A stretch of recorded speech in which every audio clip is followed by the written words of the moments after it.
setting the tempo early in Game 1 Thursday. He hit a 3-run homer to lift the Rangers above the Angels. It was Garcia's 22nd home run of the season.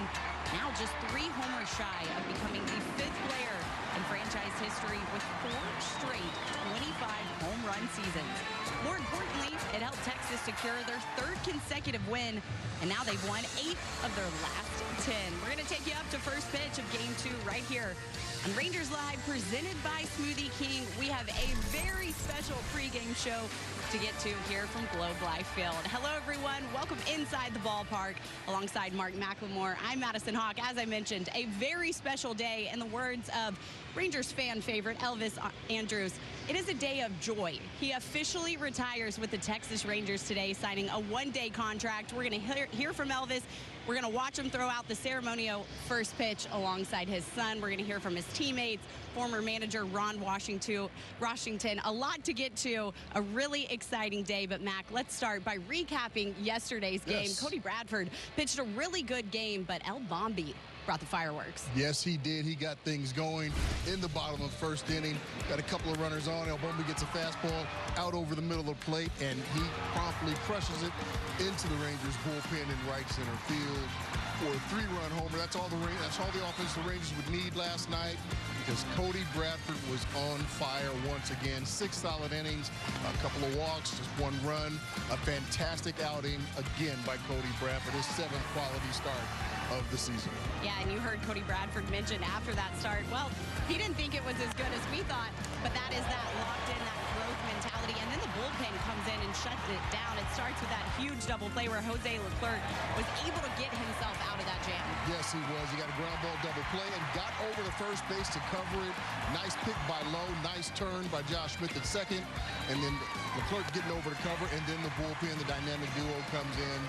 David Robertson comes in, and 3 punch-outs for him. And then Kirby Yates closes the door. He also had 3 punch-outs. So great night, great baseball game last night. They got all 3 facets of the game, and they won a ball game. Got the hitting, got the pitching, and the defense. And they're rolling right now as Baylor Scott and White Health shows us the blueprint to the recent success.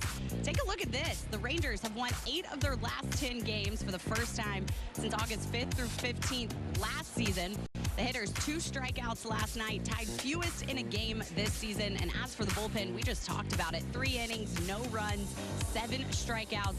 And when you compare 14 earned runs in their previous 4 games, we talked about this last night in the postgame show as well. It was just a complete game for this ball club. Yeah, it really was. And, you look at the numbers before this, streak started, and it's kind of like, I don't know where to come from. Who knows? It just happens. But that's how baseball goes. We've heard that a lot from the manager that's now on the other side, Ron Washington.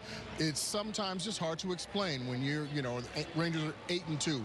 They're getting good quality pitching, which has been pretty much one of those on a roller coaster all season long. The defense has been there from day one, but the offense, that's the one that's been the part that's been the least consistent. But over these last 10 games, it has absolutely been there, averaging 6 runs a ball game.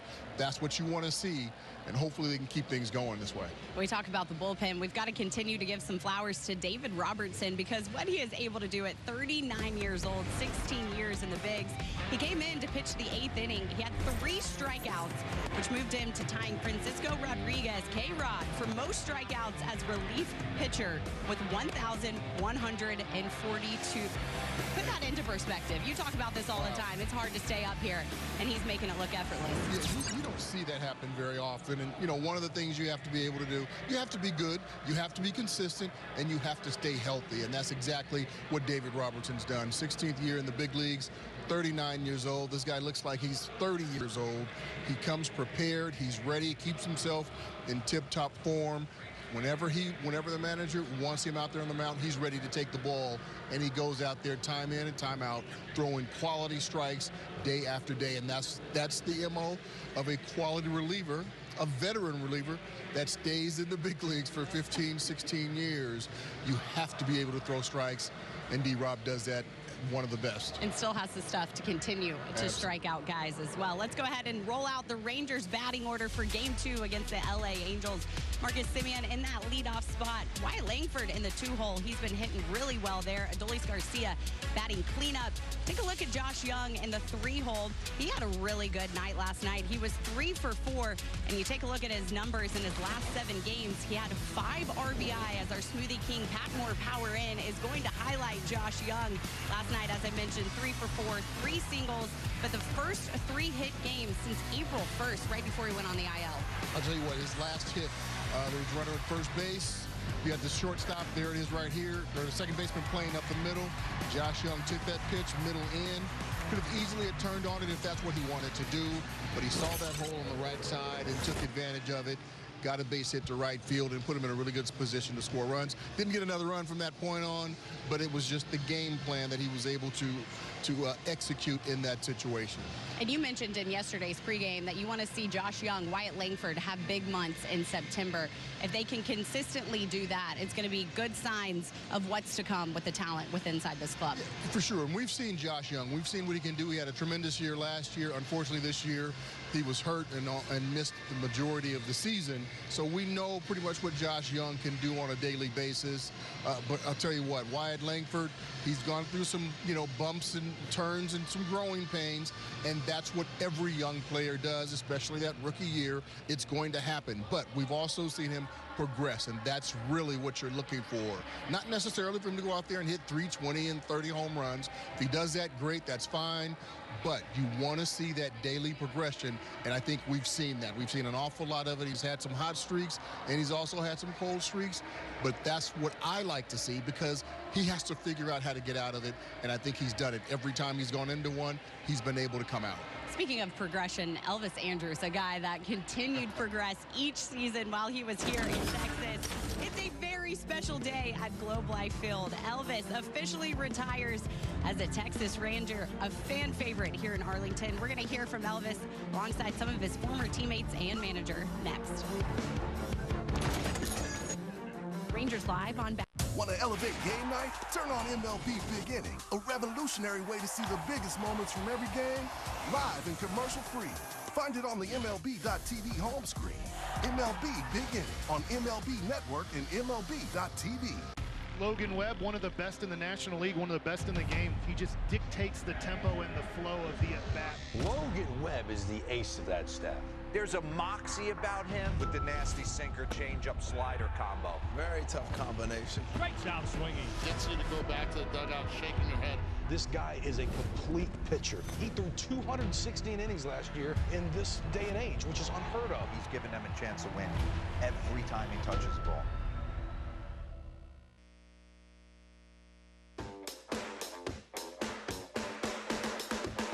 Welcome to Drive to Diamond Express, your one-way ticket to Team Affinity and beyond. We're coasting into sunny San Diego, California to celebrate Mr. Padre himself in the 25th anniversary of his 3,000th hit. And while we're on the Team Affinity Highway, say hello to the brand new action figure card series. And finally, choose your exit wisely because we got too many good things on the horizon. A burrito with French fries, I'm in.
to swing at the Angels. Tonight on Bally Sports.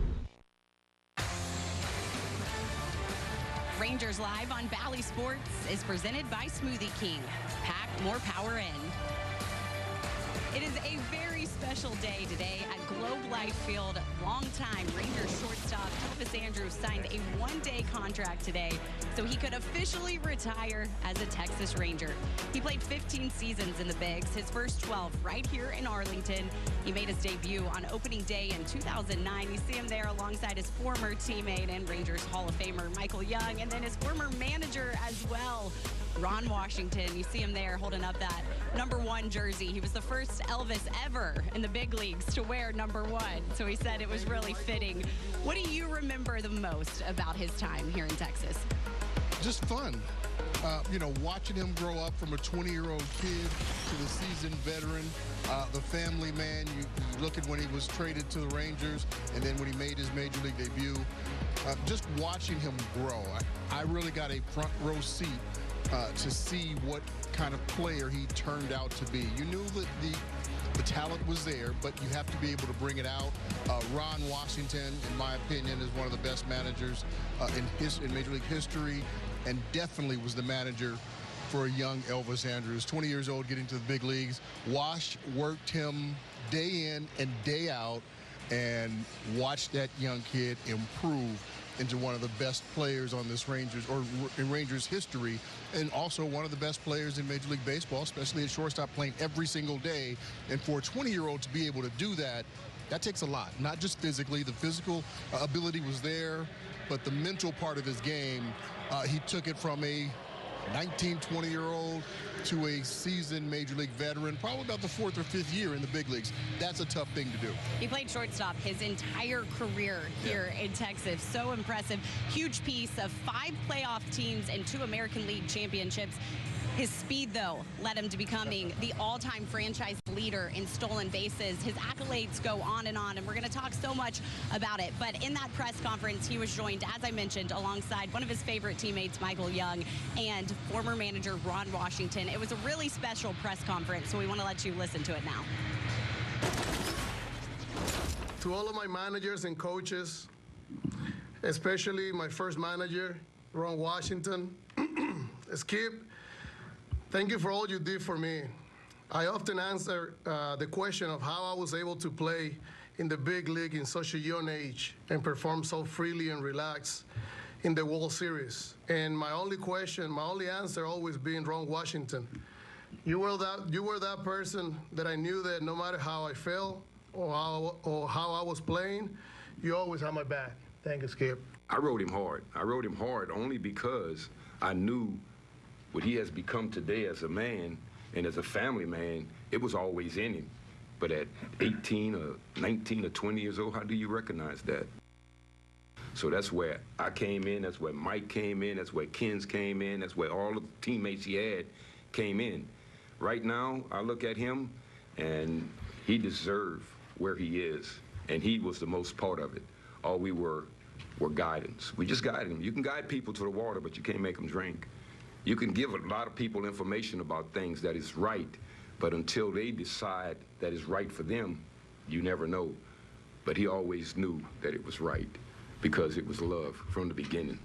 It's been 20 beautiful years journey as a professional baseball player, and it is an honor for me to officially retire as the Texas Rangers. Thank you. Elvis was the Rangers Rookie of the Year in 2009. 8 years later, he was the club's Player of the Year, in large part because of what you heard Ron Washington say, his work ethic, his energy, just that smile, the aura around him. He made it fun coming to the ballpark every single day. That's what his teammates said. That's what his manager said. A really special player, and really cool that he gets to retire as a Texas Ranger. It really is. I think that's probably the best part for him. Most players don't get that opportunity. This was the organization he grew up in, cut his teeth in, went to the World Series with twice, and there are a lot of memories for him here. So in order for him to be able to retire as a Ranger on his own terms, I think this is a beautiful day for him. That's a beautiful thing for it to happen. And nobody deserves it more than Elvis Andrus. But, him being able to go from the type of player he was when he got to the big leagues, full of talent, full of energy, not knowing really what to do with it, but Wash showed him the way. And it wasn't just Wash. It was Michael Young, Ian Kinsler, Adrian Beltre, what we call in baseball terms, his dad. That's what that's what Adrian Beltre ended up becoming to him, a big brother type of a figure. But learning from all those veteran guys and turning into the player that he became, it was great to watch. I know just watching him, you could see it's kind of a bittersweet moment for him because typically he is just at 100. Today, he's probably around 80 because he's got some, those memories, some sadness that he can't go out here and play for Rangers fans anymore. But I'll tell you what, couldn't happen to a nicer guy. Andrus played in 145 or more games in 10 of 11 seasons. So you talk about that consistency and just being able to stay healthy as well. Emily Jones joins us now. She has a really unique and special relationship with Elvis Andrus. Those two had a lot of fun while she was here covering Elvis, and they joined us now. You're going to want to hear this whole interview. Thank you very much, Elvis Andrus. You're retired. Does this make you officially old? Welcome to the club. I know, I guess. Yes, finally retired, finally making that decision, turning the page or hanging the cleats, like they say. But very happy. It's been a joyful week, for me, being able to bring my memories, watching old pictures at home, being able to put, my little speech together. That was emotional too, but, I think everything ended up perfect and, really happy with the decision that I'm making. And I know that the best is yet to come and, just very happy for that. Elvi, you grew up here. You grew up in front of us, in front of our fan base. Are you able now, looking back, to kind of see that bright-eyed, big-smiled kid that you were now kind of turn into a man with a beautiful family and kind of appreciate that this is where you grew up? Oh, 100%.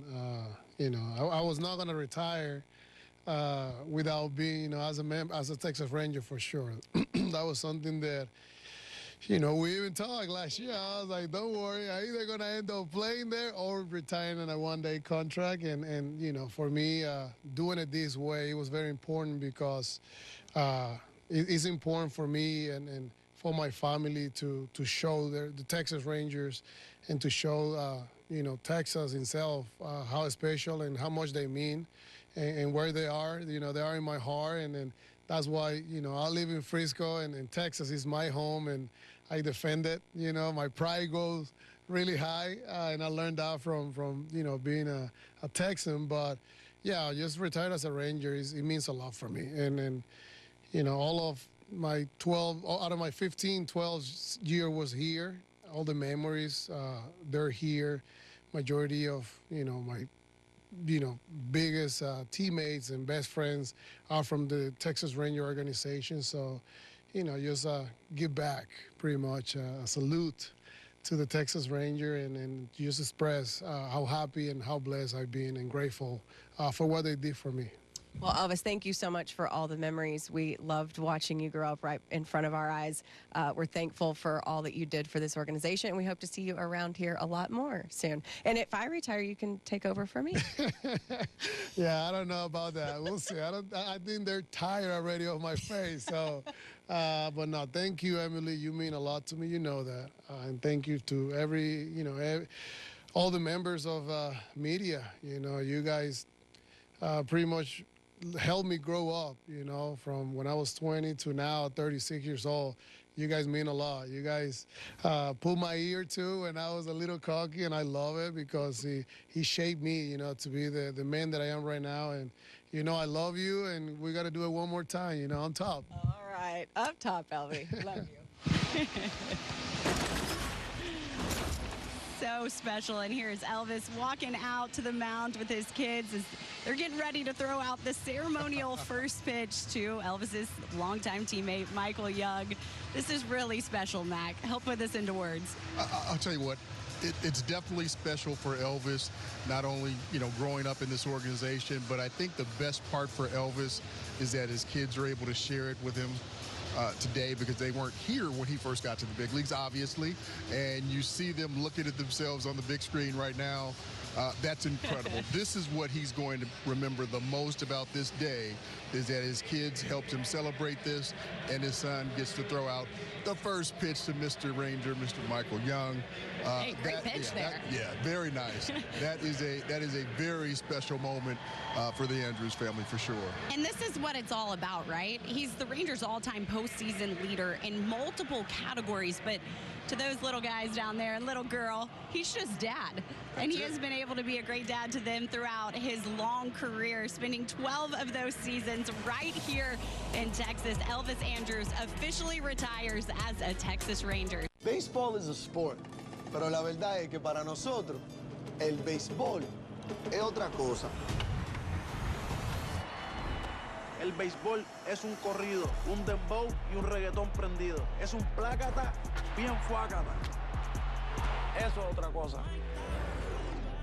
It's the Plátano Power and the Arepa Power. It's a familiar name and juniors who dare to dream big. El béisbol es otra cosa.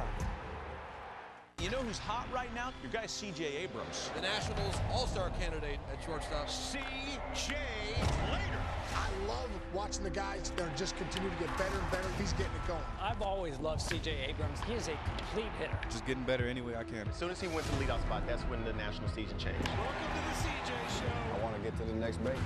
Every time. Every time. Gone, goodbye. This guy is just starting to scratch the surface of what he can be.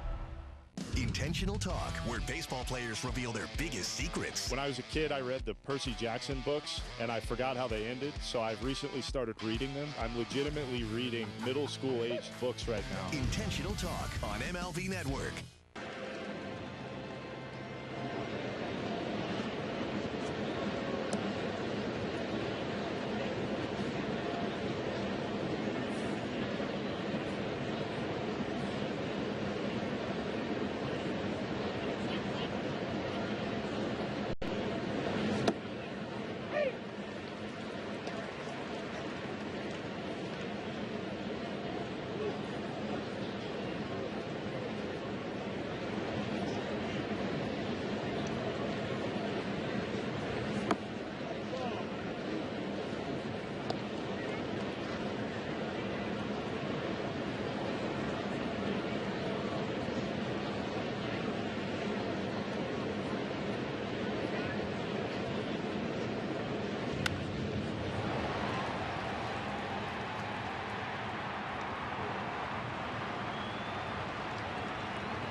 Rangers baseball by logging in with your TV provider on the Valley Sports app. Welcome back to the show. Rolling out our Whataburger pitching matchup. Gerson Garabito makes his second start in the bigs tonight. He threw 15 pitches in relief on Tuesday, retiring 2 of the 3 batters he's faced. But in 11 appearances up here, he has a 2.55 ERA. On the other side of the bump, Samuel Aldegheri will start for the Angels. But as for Garabito, you take a look at his numbers in his last 3 games, Mac. He's only given up 1 hit, only walked 1, and he struck out 6. Pretty good. I'll tell you what, he's throwing quality strikes, using his off-speed pitches very effectively. You see that one tail off the end of the plate, slider down and away. Likes to rely on the four-seamer, and he's very good long as he stays out of the middle of the plate. Yeah, making his second career start. He did start last Friday with the Round Rock Express in AAA, but second big league start here with the Texas Rangers. All right, it's getting loud in here. That means first pitch is coming, which means it's also time for Mark McLemore's Gateway GMC Keys to the Game. What's it going to take to get a Rangers win? All right, let's do it. Number one, Garabito, listen, go as long as you can, big fella. Hopefully you can get them 5, keep them close. That's all the Rangers really need. That's what Bochy wants. We need those 7, 8, 9 hitters tonight. They got to get hot, get on base for the top of the order. They've been doing a lot of damage for this team lately in the last couple of weeks. And number 3, it's Elvis's night. Win one for Elvis. That's all you got to do. Nice and easy. Second win of the series. Trying to get to another series win, but they got to get this one tonight. Speaking of those 7, 8, 9 hitters, Sandro Fabian is set to make his major league debut. He will hit in the 7-hole tonight for the Texas Rangers, but this place is getting loud. We heard him cheering for Elvis Andrus, who officially retires as a Texas Rangers today. It's been a really special day at Globe Life Field, and hopefully the Rangers can get a win in honor of Elvis. I think they will. It's his night. Of course, they'll get it done for the retiree. That's what you do. So, and I'm really looking forward to seeing Fabian go out here and play. He's supposed to be really, really good. One of the Rangers' top prospects. Been around for a little bit in the minor leagues. So, making his major league debut tonight. I'm looking forward to it. It's going to be a fun one as the Rangers are trying to win 4 consecutive series. Game 2 is coming up next here on Valley Sports. Elvis Andrus officially retires as a Texas Ranger. It's been a very special day at Globe Life Field, but we're just getting started. First pitch is coming up next. Stick with us here on Valley Sports. The best morning start with the best morning show in the game. MLB Central. How we feeling? I'll take it from here, Lauren. What did you have for breakfast? D-Row, Lauren, and Roflo bring the Pen and Chase buzz. Strikeout stuff plays in the postseason. You're only as good as your starting rotation. Plus, D-Row breaks down the teams in the hunt. Once he gets this call, guess where he's staying? And great guests from all corners of the game. Dylan Cease joins us now on MLB Central. Get an early jump on October with MLB Central. Weekday mornings, 9 Eastern on MLB Network. Man, I've seen things you wouldn't believe. But this I have not seen. You know, nothing phases me, man. Nothing. But these guys got me phased. Now, this game found another gear. Think you've seen this before? Keep watching. Catch up on all the baseball action with a triple play. Kevin Millar, Ryan Dempster, and Sierra Santos. 3 hosts joined by baseball's biggest stars. Welcome to the best interview in baseball. Intentional Talk, only on MLB Network.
Dallas Cowboys. Ford is the best in Texas. Adolis Garcia, a two-run shot to right. Garcia hits out a ton. No getting that back. It's gone. Noah starts this ball into right center. Come on, push it. His second double of the night. His second RBI of the ball game. His second stolen base of the night. Deep out to center. Rodriguez at the wall. It's a home run.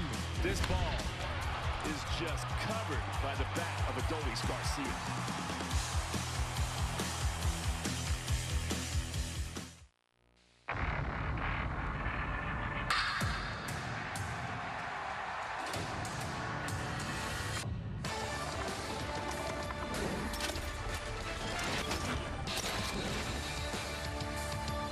Here we go tonight. Rangers baseball presented by Choctaw Casinos and Resorts. Folks heading in for the second game in our four-game series. Rangers and Angels here at Globe Life Field. Welcome in, everybody. Great to have you along with us tonight. I'm Dave Raymond alongside Dave Valley. The Rangers right now really in the middle of maybe the two best weeks of baseball they've played all summer. Yesterday, well, we didn't have a whole lot to talk about offensively, but nothing quite gets you going like big swings from Adolis Garcia. Well, the big man is starting to swing that bat, much like we saw from him last year. He had a big double back on Wednesday against the Yankees as they came from behind and won that one. And then last night, he came up with a big bomb to right center field. El Bombe driving it deep into the bullpen of the Texas Rangers for a 3-run home run. And that was enough for the Rangers to come away with the W. Time now for our Choctaw Casinos and Resorts game within a game. Take a look at the last 26 games compared to the previous 80. Over 100 points higher in batting average, more extra base hits, RBIs, much better pace, and the OPS well over the previous 80 games at 558, all the way up to 803. Remember, it's when he got hot last year in the postseason that things really took off for the Rangers. Oh, speaking of postseason, some great players. How about Elvis Andrus? An exciting day today for him as he has some news for us. And Emily Jones tells you all about his retirement. Coming up in the spotlight next. Rangers baseball is brought to you by Choctaw Casinos and Resorts. By Locke, the leading precast concrete provider of Texas. And by Baylor Scott & Whitehall. The power to live. Catch up on all the baseball action with a triple play. Kevin Millard, Ryan Dempster, and Sierra Santos. 3 hosts joined by baseball's biggest stars. Welcome to the best interview in baseball. Intentional Talk, only on MLB Network.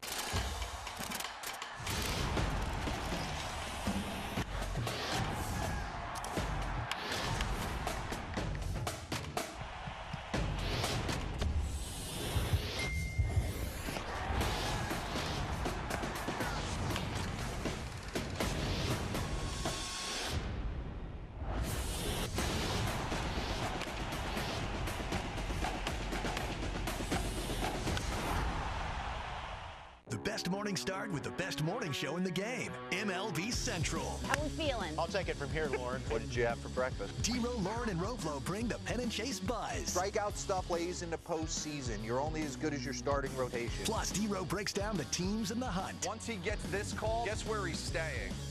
And great guests from all corners of the game. Dylan Cease joins us now on MLB Central. Get an early jump on October with MLB Central. Weekday mornings, 9 Eastern on MLB Network.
duels coming your way from Globe Life Field, and we are getting you set for first pitch. Gerson Garabito on the mound for Texas. The Rangers playing some really good baseball of late, having won 8 of their last 10 games, looking to continue that stretch here tonight. But before we talk too much about tonight's game, a very special day for the Texas Rangers organization and Elvis Andrus in particular, a longtime fan favorite, one of the greatest players in Texas Rangers history, stepped away from the game of baseball today as a Texas Ranger, signing a one-day contract. And as you can see in the Shiner Box spotlight, not only was he beloved by fans, but he put up some pretty good numbers over the course of his 12 years here in Texas. There you see the ranks: first in stolen bases, second in games played, and tripled, and third in hits and runs scored. Elvis Andrus definitely left a mark on this franchise and will always be considered a Texas Ranger. A fitting way for him to say goodbye to the game of baseball. Yeah, a special afternoon for everybody involved, including, by the way, Ron Washington, who got to be a part of the announcement today, the ceremonies. We'll get into that maybe a little bit more later on here tonight. First, though, Ron Washington has his Angels in town at 58 and 82. They have a losing record sewn up now, and here's the lineup he's going with tonight. Taylor Ward in the left, Zach Neto at shortstop, and Shanuel at first base. It's Rendon, Moniak, and Ohapi in the middle. Adele in right, Drury at second, and Cavadas, the DH, bats ninth. And on the mound for the Rangers will be Gerson Garabito. Garabito 0-1 with a 3.55 ERA. This is your pitch arsenal presented by Acura. Well, his first offering, fastball. A little bit up to Ward, ball one. So Ward starting things off here, 243 average, 21 home runs, good power out of that leadoff spot. But he does strike out a lot. He takes a good curveball there for strike one, 1-1 the count. 144 strikeouts this season for Ward. Oh, that's very close. Just missed off the plate. 2-1. So for a leadoff man, that's a, you know, it's a lot. It is. I mean, we're accustomed to it now in baseball, the kind of all or nothing approach. And that one lined out towards center, drops down in front of Langford for a base hit. Here's a look at the defense for the Texas Rangers here this evening. Fabian out in left, Langford in center, Garcia in right field. And across the infield, Young, Duran, Simeon, and Lowe. Carson Kelly getting the start tonight behind the plate. Big league debut for Sandro Fabian. And an exciting day for him. We'll get more into his story as we go on here tonight. Garabito, that's a great curveball, and it looked like perhaps even thrown for a strike, but with Neto bailing out of the way, he did not get the call. He's had a couple here early on, right on the edges. Alan Porter, our plate umpire tonight, looks like he may not be as forgiving as we've seen here the last few days. There's a strike, 1-1. Porter, also our crew chief for this evening's game. Garabito to the plate, and he's really liking that curve. Misses in. 2-1. Just his second big league start. Turned 29 years old a couple weeks ago, August 19th. Rangers have seen him mostly in relief this year. 10 relief appearances. And that's outside. Did he go? Yeah, he did. John Barber, our first base umpire, takes that ball. Nito right here, that bat coming through the cylinder of the strike zone.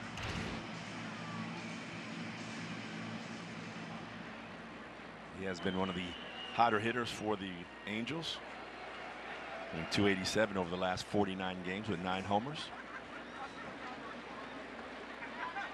2-2. Bounces up in front of the plate. Garabito had quite a major league debut back in Minnesota earlier in the year. Ended up going 3 2/3 innings, gave up only 2 hits and 1 run on 84 pitches.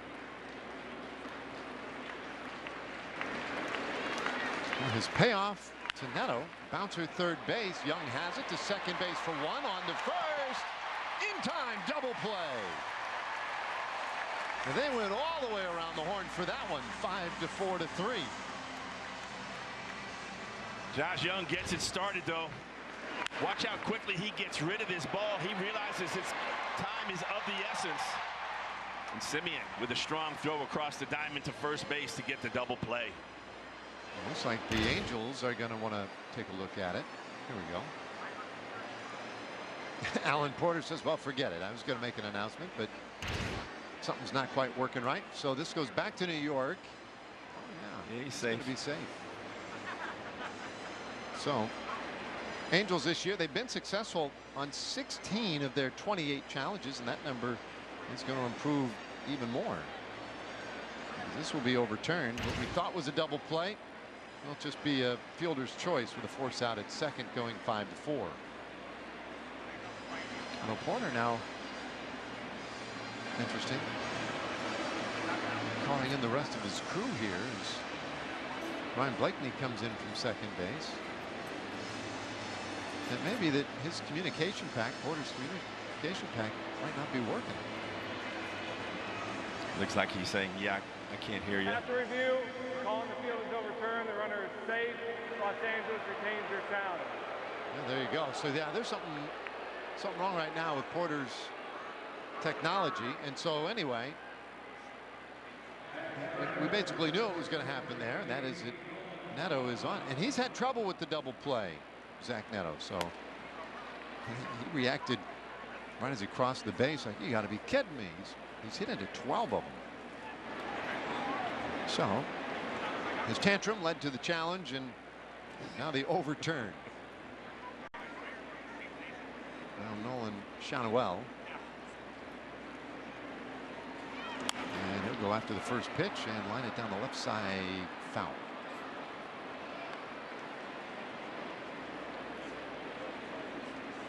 $12 home runs this year for Shanuel, along with 17 doubles. He's had a nice year.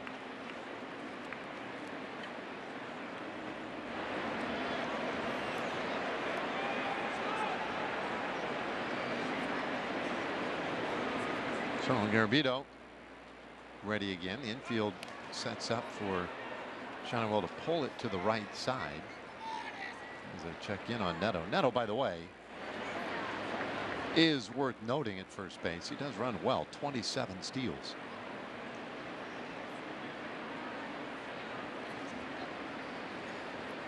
Not going, and the pitch is inside. 1-1. Rangers won yesterday 3-1. Most of the action happening early in the game.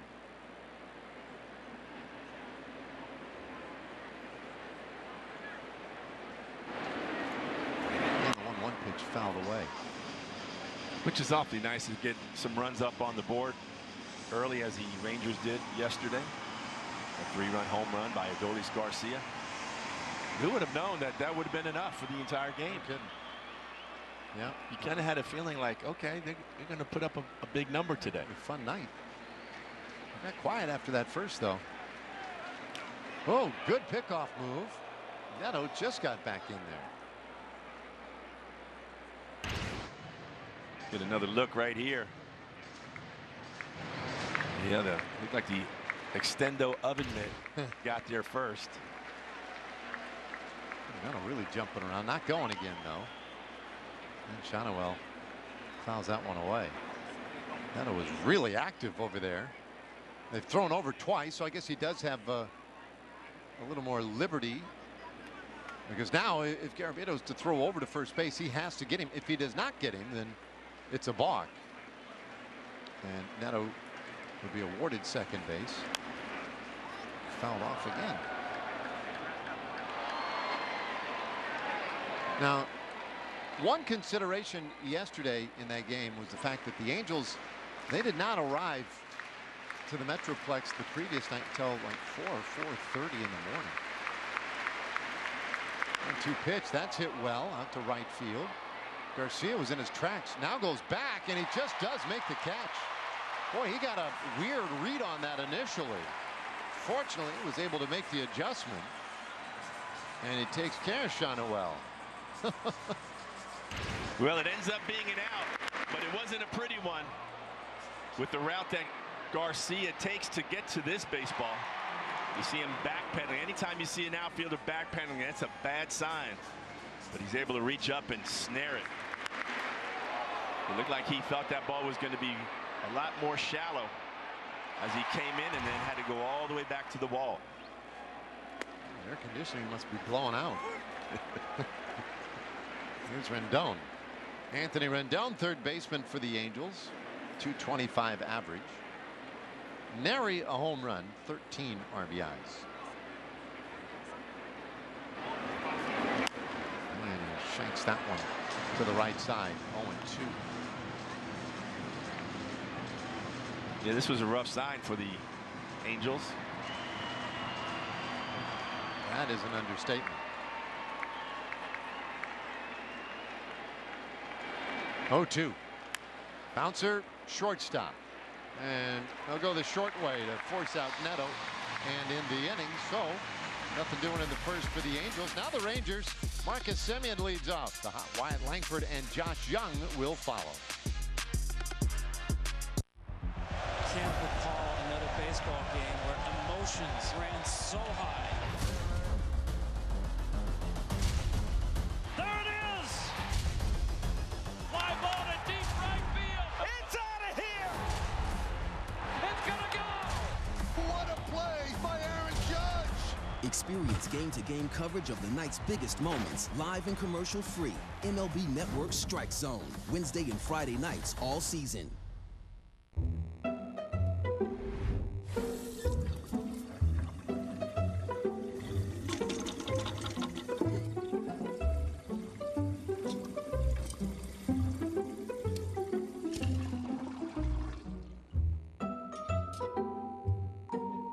There's an easier way.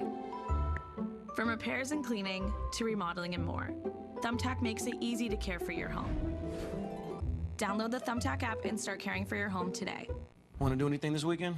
Like what? That concert on Friday is now 60% off. Look how excited they are about saving money. Wait, did she say 60% off? What time is it? It's game time. I feel like I lose track of at least $500 a month. Yeah, maybe that's because you still use spreadsheets. Haven't you heard of Rocket Money? No, but you're probably going to cut me off and tell me about it. It's an app that tracks your spending in real time, lowers bills, and helps you find and cancel sneaky subscriptions. Sign me up. Stay on track with your finances and download Rocket Money today. The Rally House Rangers lineup tonight. 68 wins, 73 losses. It's Semien, Langford, and Young, as we told you before the break. Garcia and Wright low at first base. Ezekiel Duran plays short, making his big league debut today. Sandro Fabian, the left fielder. Carson Kelly catches. Justin Foscue, the DH, bats ninth. And here's a look at the pitch arsenal presented by Acura for Samuel Aldegheri. Four-seam fastball, changeup, a slider, and a curve. Four-seam fastball, he'll throw 52% of the time. Aldegheri with just a 0-1 record and a 3.60 ERA. Well, his second big league start. Now the first pitch lifted down into foul territory by first, and that one is caught by Shanoel. So one pitch, one out. And here's a look at the defense for the Angels here this evening. Ward, Moniak, and Adele across the outfield. And in the infield, Rendon, Neto, Drury, and Shanoel, and Ohapi behind the plate.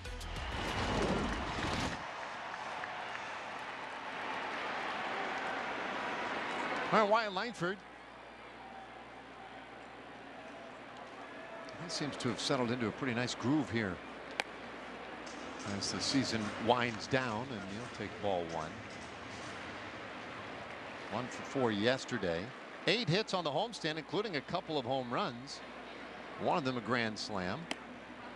2 doubles, has 8 RBIs. on this homestand and is working on a 5-game hitting streak. I think Wyatt's really starting to get comfortable up there now that he's been around the league a couple of times. As you mentioned, over the last 19 games, he's hitting .304 and slugging .522. Kind of getting it all done. I think this is what everyone anticipated him to be coming out of spring training. You know, the expectations were very high after he had a strong showing down in Arizona. They were really unrealistic expectations, and I will put myself at the front of the line. I was as guilty as anybody. I was just so wowed by what we saw down there. 2-2. And he strikes out swinging. Gets away from O'Hoppe. He has plenty of time to make the play. And they get Langford 2 away. Good slider down in the dirt.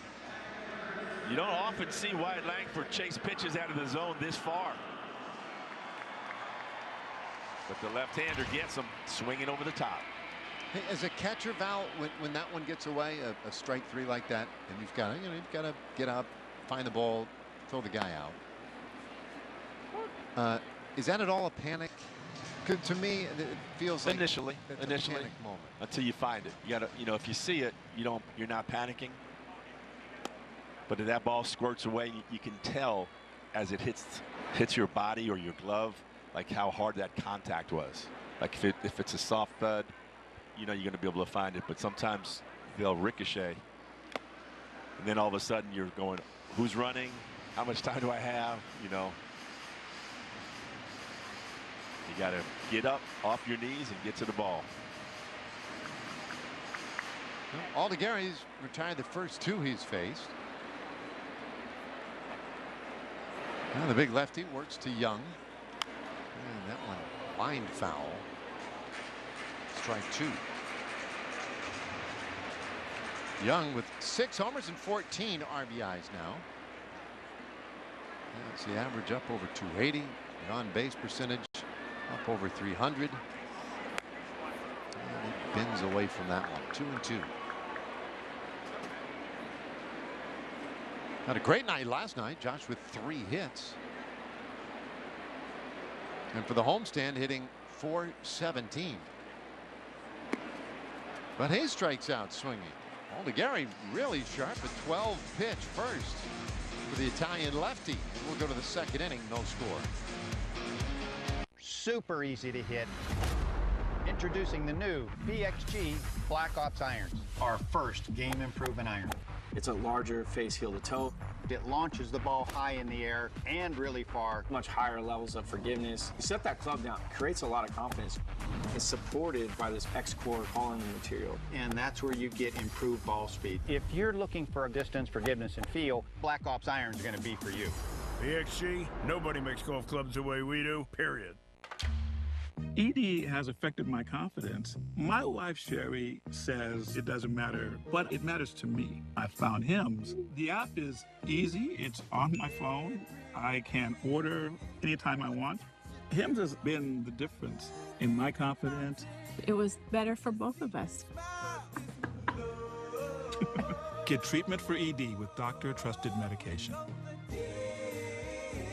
Get started today at hims.com. Having those high interest credit cards, it felt unmanageable. My name is Belinda, and with Upstart, I was able to save money with a personal loan. From the moment that I checked my rate to getting that approval was just a few minutes. I felt relieved having the funds in my account so quickly. I was able to turn all of those, big payments into one small payment, and I was able to breathe. Easy online borrowing. Personal loans up to $50,000. Go to upstart.com. Join the million.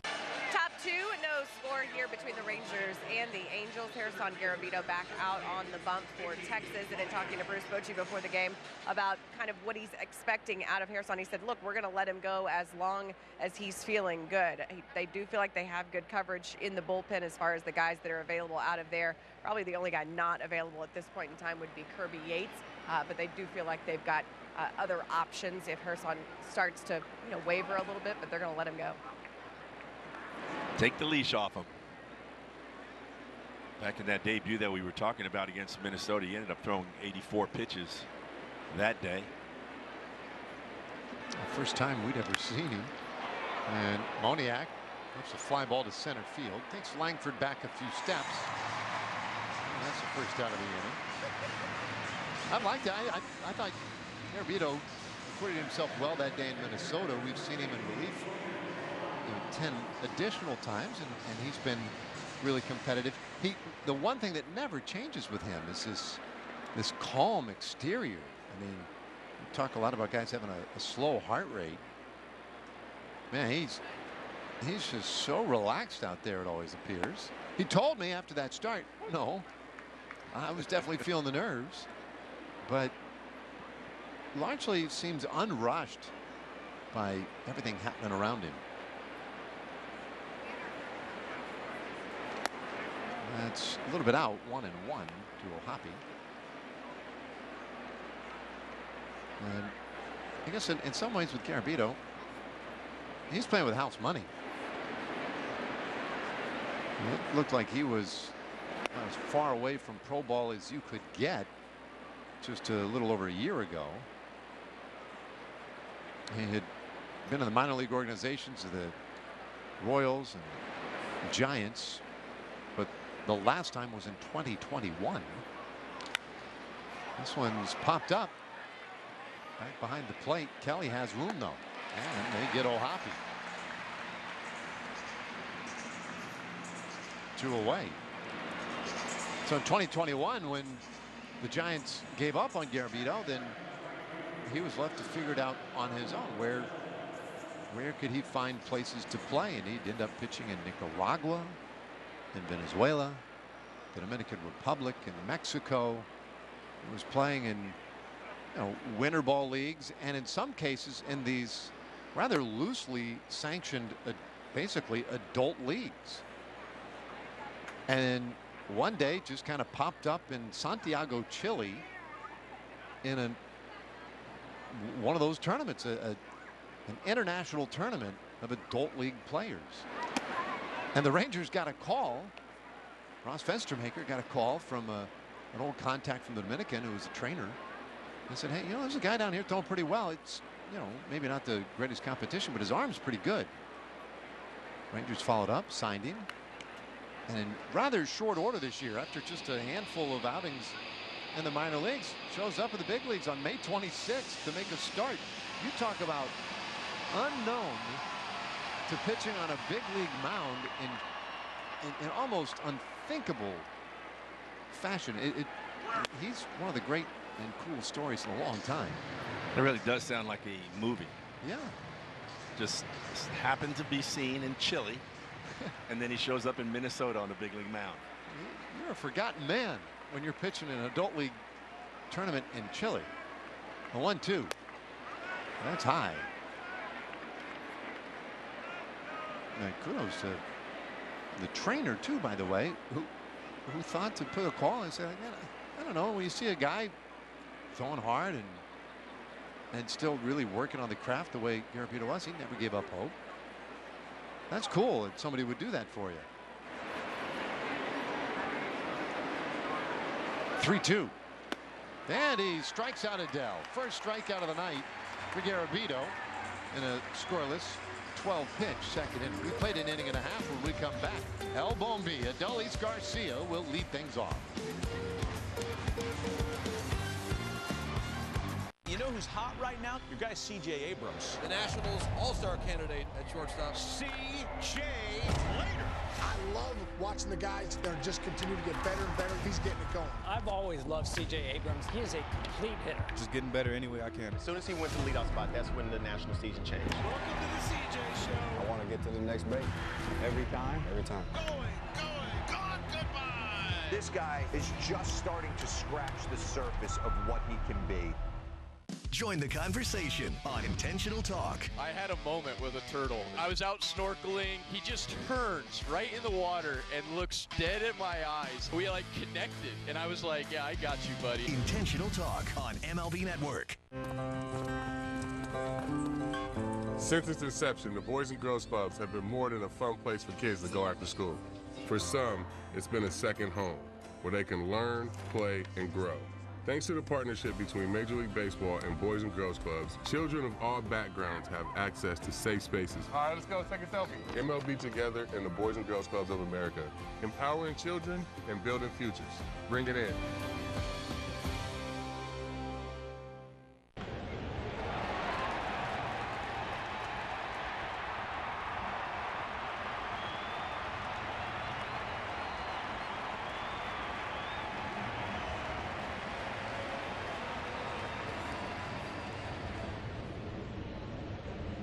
Rangers Baseball is brought to you by Choctaw Casinos and Resorts. By Rally House. Rally House has all the newest styles of gear for game day. Your city, your house, Rally House. All right. Here we go. Bottom of the second inning. Adolis Garcia, Nathaniel Lowe, Ezekiel Duran. Aldegheri with strike one in there on Garcia.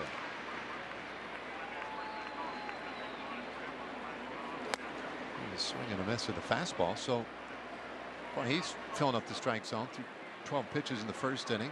8 of them were strikes. Pilar is a new right fielder, so I don't know what happened to Adele after he struck out a moment ago. He's out of the game. And that's inside 1 and 2.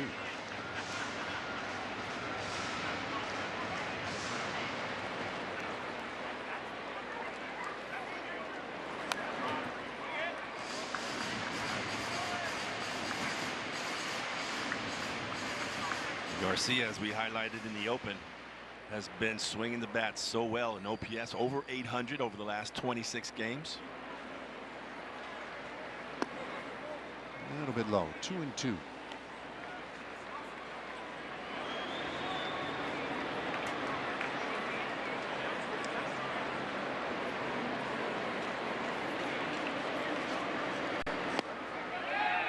There's another strikeout. That's 3 in a row now for Aldegheri. And he's been using that slider to put guys away, and he does it again right here as Garcia gets that bat going, can hold up.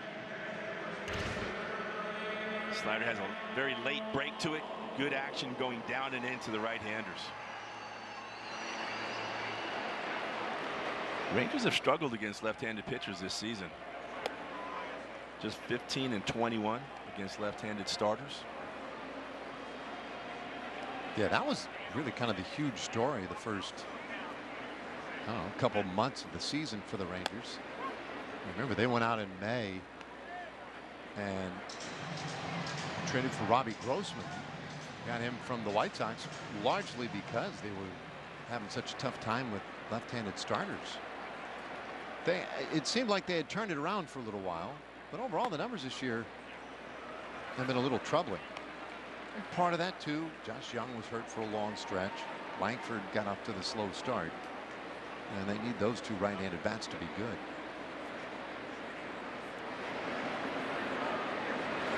Lowe takes up and in, and he'll walk. So the left-handed hitter, Daniel Lowe, has no trouble with it. Aldegheri won't throw him a strike.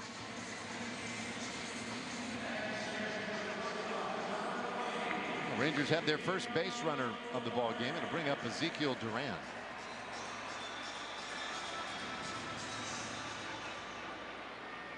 Duran at 255. Couple of homers. And a big curveball. That one falls right in there for a strike. 74 miles per hour. A big slow hook.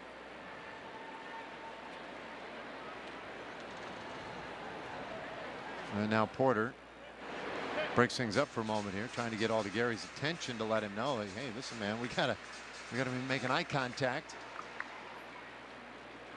Allow Duran to get in there and lock in. Here's the 1-strike pitch. And that's a soft little bouncer up the middle, base hit. Around second low. He's heading to third. He'll get there. So Duran, that is a very gentle single into center field. 67 miles per hour off the bat. Yeah, but it had the right location. He hits this one right off the end of the bat. Great base running right here by Nathaniel Lowe, making the turn, realizing that that ball is getting out to the center fielder, Moniak, very slowly as he advances over into scoring position. Well, what a spot then now for Sandro Fabian to make his major league debut. Up here with men on the corners, and he swings and misses at the first pitch he sees, a fastball from Aldegheri. Fabian, the 8th Ranger to make his big league debut this year. And he fouls that one away, 0-2. Had a nice year in the minor leagues. Hit .270 with 17 homers and 81 RBIs with Round Rock.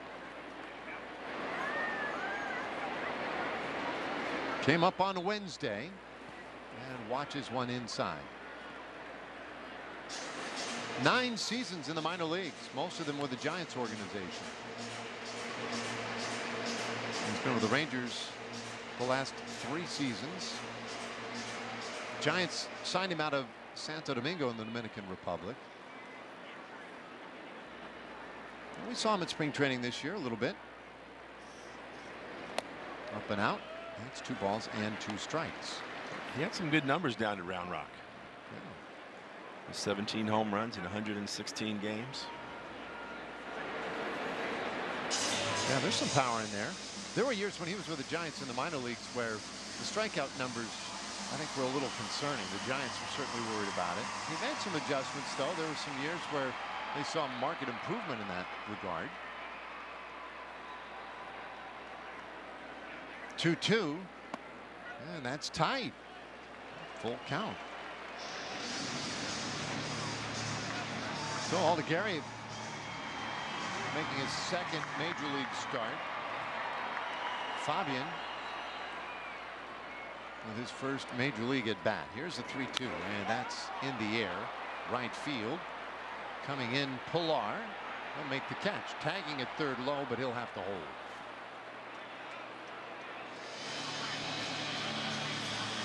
So 2 away.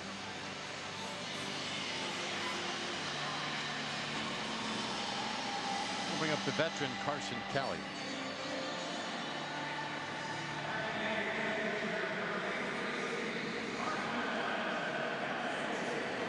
Kelly at 252 with 8 homers.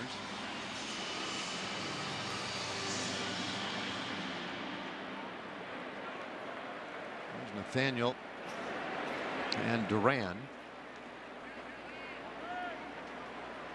Rangers would love to get that first run of the night. Kelly takes up and in. Well, there's definitely a sense on the infield that I feel like Kelly's going to pull it. They have nearly vacated the right side entirely. That's low. 2-0.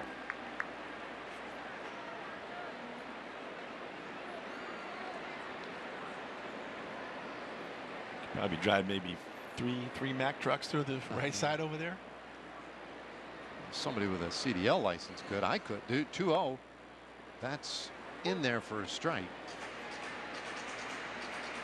2-1.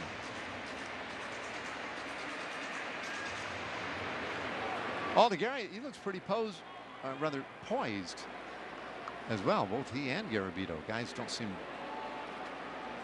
much affected. Ground ball to third base, and that will end the inning. They force out Duran. The inning is over. Rangers leave a couple. We're off to the 3rd tonight. Still 0-0. Baseball is a sport, pero la verdad es que para nosotros el béisbol es otra cosa. El béisbol es un corrido, un dembow y un reggaetón prendido. Es un plácata bien fuácata. Eso es otra cosa. It's the Plátano power and the Arepa power. It's a familiar name and juniors who dare to dream big. El béisbol es otra cosa. Join the conversation on Intentional Talk. I had a moment with a turtle. I was out snorkeling. He just turns right in the water and looks dead at my eyes. We like connected, and I was like, yeah, I got you, buddy. Intentional Talk on MLB Network. Does anyone realize the monster that's lurking in Minnesota's pen? Mr. Duran. Good morning. Good afternoon. Good night. Duran, a dominant night. This is unhittable stuff. What's the movement? I mean, that's incredible. Swung on a miss. He threw him something nasty and breaking. Ball comes out with flames behind it. He struck him out swinging. Gas at 103. He is the best closer in baseball.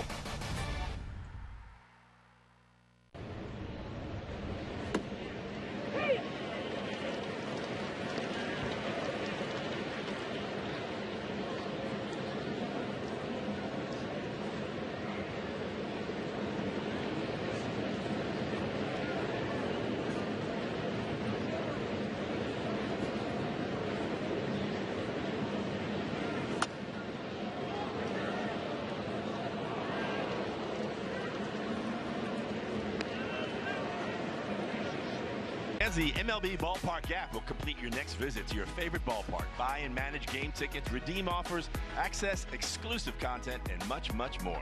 Download the MLB Ballpark app today. Will do. Brandon Drury will be the leadoff man this inning for the Angels, 8th place hitter. There's a start at second tonight, and he'll take a low strike there from Garabito. And having the healthy exchange conversation there with Alan Porter about the location of that pitch afterward. And probably asking some fairly, I'd say, appropriate or fair questions. And, right? and if you notice, he didn't turn his head, right? He was looking straight ahead and just asking, was like, is that as low as it's going to go? Yeah. I kind of thought it was a little low. Do our best to define the boundary here.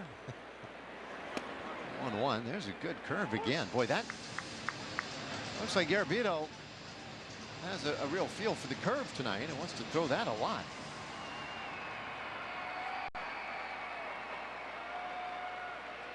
Here comes a 1-2. And it's popped up foul out of play.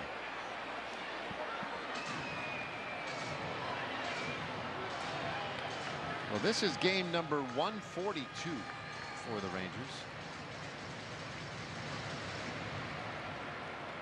And they are down into those final 3 weeks of the year. The 1-2 pitch, a foul straight down. And we saw the Cubs with a combined no-hitter the other day in Chicago. I'm seeing now 6th inning in Baltimore. And Dean Kramer is through 6 no-hit innings for the Orioles as they play the Tampa Bay Rays. Bouncer up the middle here. Backhand stop and the long throw that pulls low off the bag.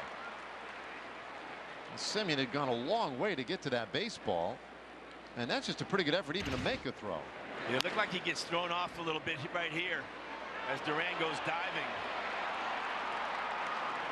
This is normally a play that you watch Semien make right here. This coming from the shortstop side of the second base. Yeah, former shortstop Marcus Semien.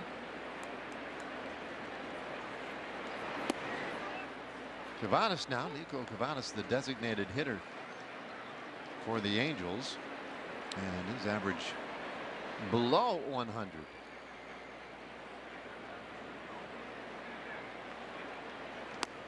We'll take outside. 1-1.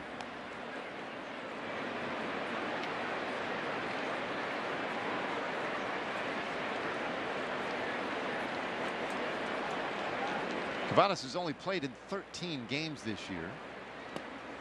I'll take downstairs. 2-1. They've got a couple of youngsters on this Angels team that are just getting a taste of big league action.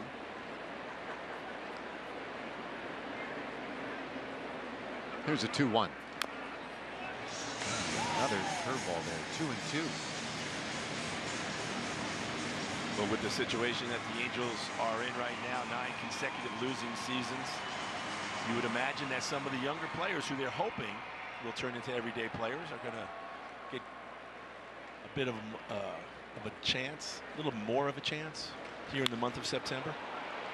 Giovannis with a line drive into right field. That's a base hit. So the first 2 men on here in the 3rd inning. Lineup turns over, and we kind of scooch over here, make a little room for Kia.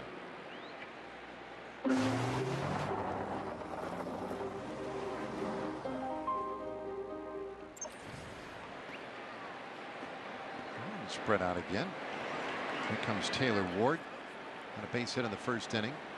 Saw a shot there a moment ago of Ron Washington in the Angels dugout, veteran manager who has so many of these young players to work with, and he was really captivated today by Elvis Andrus in the press conference earlier this afternoon.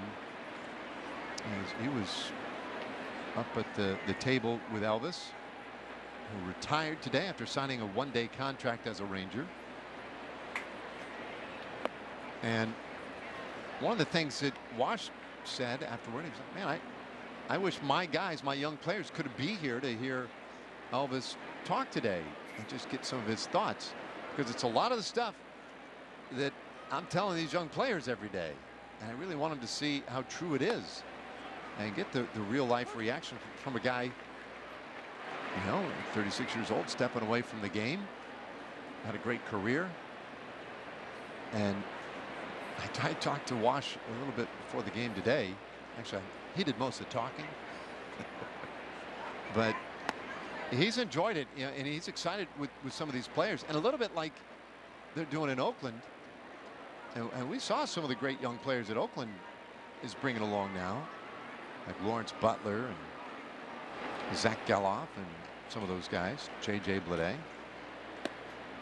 That's outside, ball 4. And he wants to kind of model that too. He's like, let's give these guys a chance. And let's see them develop and then see what we got. Bases are loaded now after that walk. And Mike Maddox heading out there to have a word with Garabito. It's a new look right there, a little hoodie sweatshirt. City Connect Friday. So Mad Dog out there, and this is a tricky spot. We saw Pennington getting ready and hydrating in case he's called in here shortly, and that could be coming up. Garabito nearing 50 pitches already. And that's one thing. He has not been. I've never really noted him to be real efficient. Garabito. He gets some outs, but he doesn't always do it with you know, in short order. Even in that first start, right, he went 3 2/3 innings, had 4 walks on 84 pitches, and just 3 2/3. So Neto's the batter. We mentioned he's had trouble with double plays this year, Neto, having hit into a dozen of them. Narrowly beat out a double play earlier. And he's one of those young players that Wash wanted to talk about today. I specifically asked him about the defense for Neto and that evolution for him this year. One strike pitch, that's high. 1-1. And as he pointed out, he said, you know, he saw a couple of plays last night, and Neto picked up an error last night. He also had another play where he wasn't charged with an error, but it was a misplay. He said he can make the plays, especially the hard ones. Inside, 2-1. I said the evolution for these guys usually is that it's the routine plays at the end that they begin to have trouble with, right? And then once we get them over that hump, you know, then we're good to go. And so that's where they are right now with Neto. 2-1, and that's hit sharply. Shortstop, quick flip to second, 1 on to first. That's a double play. A run does score. No RBI for Neto. I think he talked him into that double play, Dave. Well, I've worked about as hard as I've ever worked for a double play for that one. This ball's in right on the button, jumps up on Duran and Marcus. This time they get Neto over at first base. quite sure why the runner on second base was going back to second. Yeah, that's a weird maneuver. But it worked out. He got the double play, allows that first run. And now with Shotwell coming up, Pennington is heading in for the Rangers. Join the conversation on Intentional Talk. I had a moment with a turtle. I was out snorkeling. He just turns right in the water and looks dead at my eyes. We like connected, and I was like, yeah, I got you, buddy. Intentional Talk on MLB Network. Logan Webb, one of the best in the National League, one of the best in the game. He just dictates the tempo and the flow of the at-bat. Logan Webb is the ace of that staff. There's a moxie about him with the nasty sinker change-up slider combo. Very tough combination. Strikes out swinging. Gets you to go back to the dugout, shaking your head. This guy is a complete pitcher. He threw 216 innings last year in this day and age, which is unheard of. He's given them a chance to win every time he touches the ball. Baseball is a sport, pero la verdad es que para nosotros el béisbol es otra cosa. El béisbol es un corrido, un dembow y un reggaetón prendido. Es un plácata bien fuácata. Eso es otra cosa. It's the Plátano Power and the Arepa Power. It's a familiar name and juniors who dare to dream big. El béisbol es otra cosa.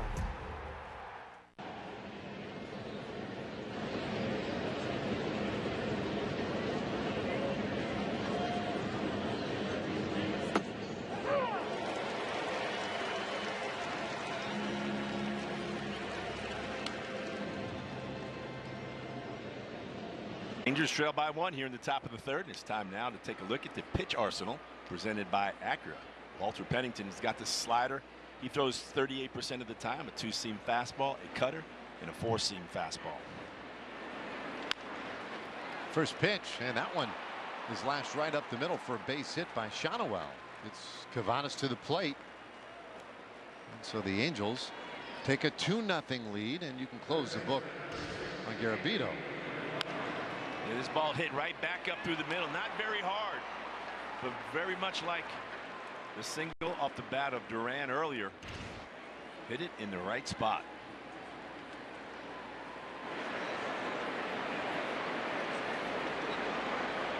So already that phone ringing down on the pen. Pennington. There's one inside. Ball 1 now on Anthony Rendon.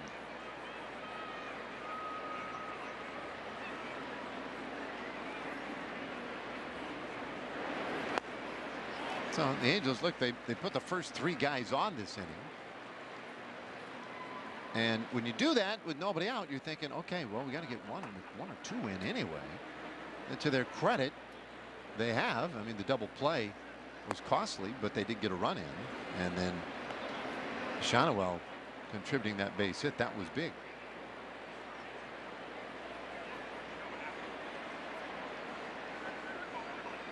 Here's a 2-1. And that's lifted out into right field. Garcia plenty of time to get to it, and that will end the inning. But Angels strike first tonight. They get 2 runs, take the early lead here to the bottom of the 3rd. Hi there. Can't recall another baseball game where emotions ran so high. There it is! Fly ball to deep right field. It's out of here! It's gonna go! What a play by Aaron Judge! Experience game-to-game coverage of the night's biggest moments, live and commercial-free. MLB Network Strike Zone, Wednesday and Friday nights all season.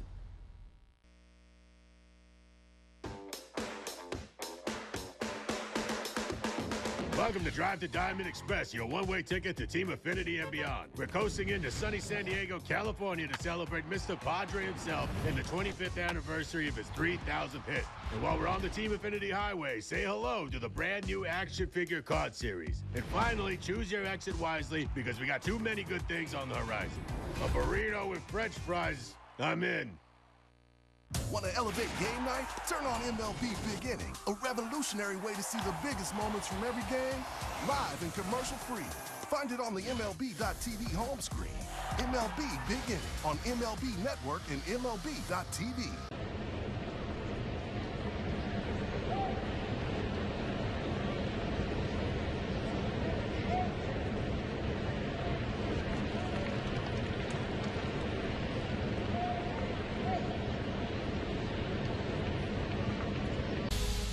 right, it's time for our T-Mobile coverage cam. There's Elvis Andrus today.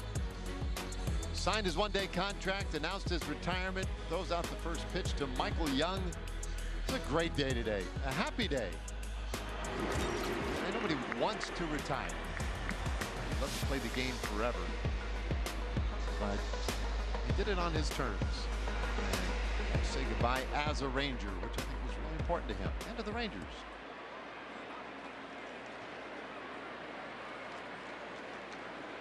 2-0 our score. And Foscue leading it off here. He's the DH tonight for the Rangers. Just his 10th game this season. He has 2 hits and 24 at bats so far. Very sporadic use. And that could be a challenge for a guy.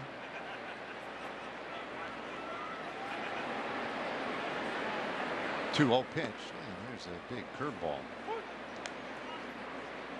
2-1.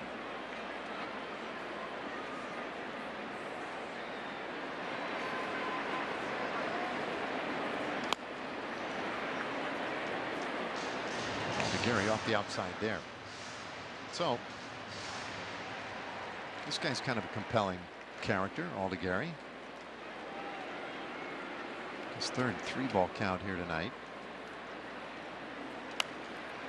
Just 22 years old.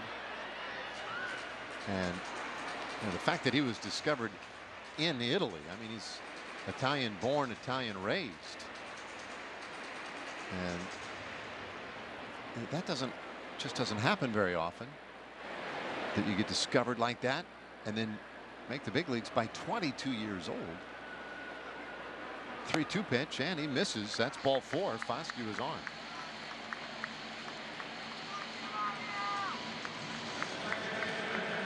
Time for tonight's Ford leaderboard. Marcus Semien, career home runs against the Angels. This is all active players. Marcus is in second place behind George Springer at 28. Matt Olson, 23, and Kyle Tucker, 21. I think the surprising part of Aldegheri being here at the age of 22 is you would not think that the organizations and the leagues over in Italy are as advanced, certainly, as they are here in the U.S.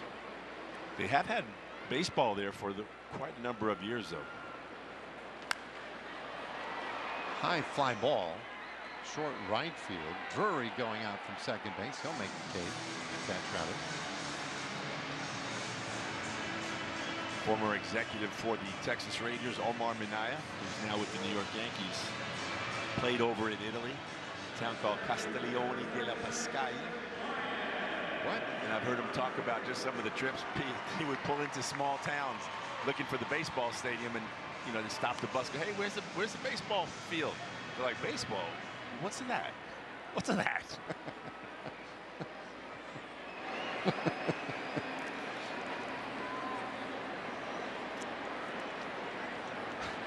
Here's Wyatt Langford.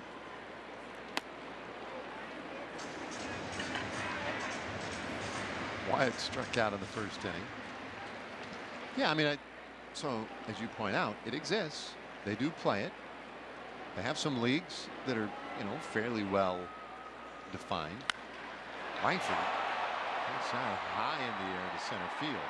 Got under it a little bit. Moniak will make the catch. And that is out number 2. That's a big swing. Langford just missed getting that on the sweet spot. Here's Josh Young.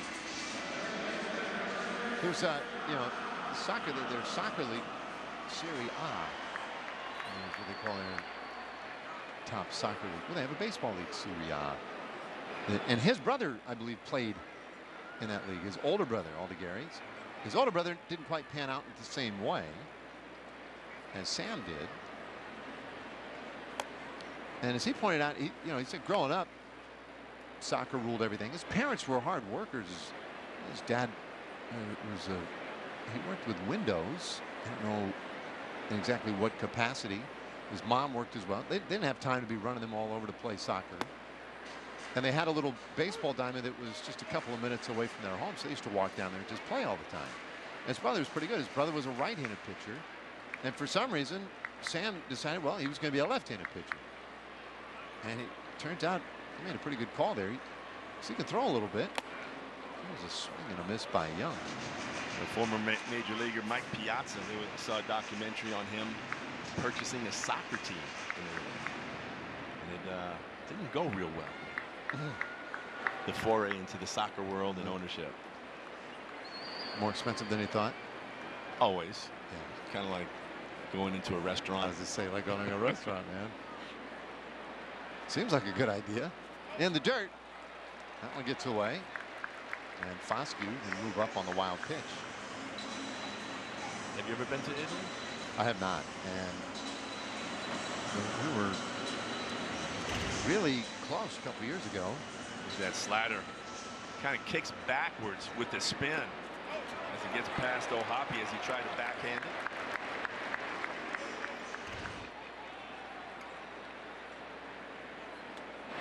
So Foscue at second. 2-2 pitch. Young holds off. Did he go? Oh, he did. Sean Barber's been ready down there to ring guys up, and that'll do it for Young. So the Rangers leave a man in scoring position. End of the fourth, 2-0. The National League Rookie of the Year is Corbin Carroll. This dude is an absolute beast. He's got every tool. He's got the power tool. Carroll has hit another one. Runs like the wind. There goes Corbin. Go, Corbin, go. He plays D. Oh, he's got it. His signature play, that sliding grab. Pound for pound, maybe the strongest player in the league. It's been an incredible ride. Intentional Talk, where baseball players reveal their biggest secrets. When I was a kid, I read the Percy Jackson books, and I forgot how they ended, so I've recently started reading them. I'm legitimately reading middle school-aged books right now. Intentional Talk on MLB Network. Baseball is a sport, pero la verdad es que para nosotros, el béisbol es otra cosa. El béisbol es un corrido, un dembow y un reggaetón prendido. Es un plácata bien fuácata. Eso es otra cosa. It's the Plátano Power and the Arepa Power. It's a familiar name and juniors who dare to dream big. El béisbol es otra cosa.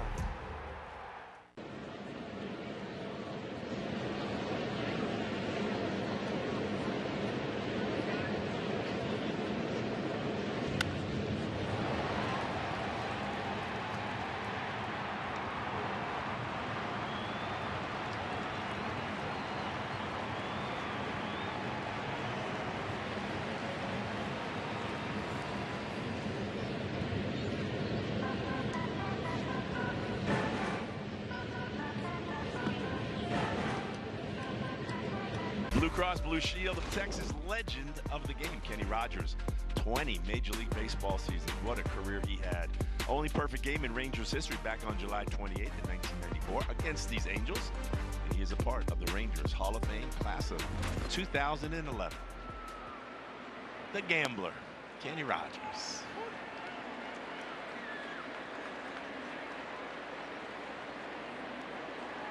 This guy not afraid to shake off the catcher.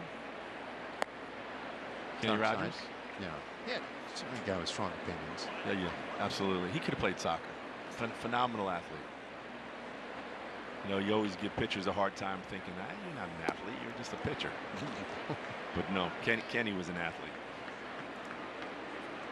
A good enough athlete that he could have played soccer. Absolutely. He was known for his power shagging. Well, a little flashback. It's hard to forget Rusty Greer. You know, the perfect game's one thing. Rusty Greer kind of ends up being the star of the show in a lot of ways. That perfect game. Here's a bouncer to third, and Young throws it across just in time to get Mickey Moniak. Wow, nice play. One away.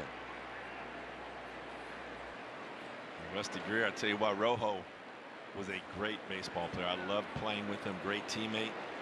Left it everything out there every day. Could he have played soccer? Absolutely. Okay. All right. That's some high praise. He would have been a forward, scoring forward. Oh, wow. All right. Well, Pennington is done. Bruce Bochy will give the ball to Urania when we come back.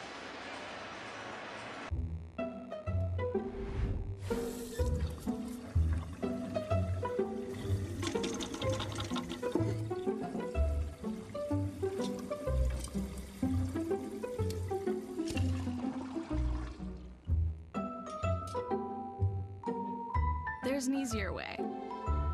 From repairs and cleaning to remodeling and more, Thumbtack makes it easy to care for your home. Download the Thumbtack app and start caring for your home today. Those look good. We've got to get you some. Oh, we don't need to get one. No, today. Are you serious? I'm serious, baby. Your boots have holes in them. All right. They look so good. Ooh, that's a lovely view. What are you two looking at? Tip pick. What did you say? Tip pick. Tickets to the show with no hidden fees. No matter how many times you cross that bridge, the feeling's still the same. Never quiet, but calm and best shared. Peter Millar. Join the conversation on Intentional Talk. I had a moment with a turtle. I was out snorkeling. He just turns right in the water and looks dead at my eyes. We like connected, and I was like, yeah, I got you, buddy. Intentional Talk on MLB Network.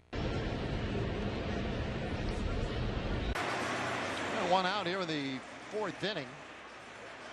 And Jose Urania will take over on the mound. Third pitch of the night for the Rangers. We'll get Logan O'Hoppe and Joe Adell. Bases are empty. A 2-0 Angels lead. And the first pitch bounced left side. Young backs up. Goes across the diamond again in time. And O'Hoppe turned back. Nicely done by Urania.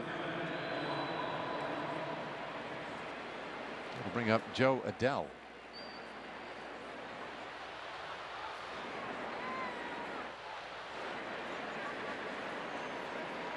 Pardon me. Not Adell. Pilar. He's been in the game since Adell's first at bat. He takes a strike.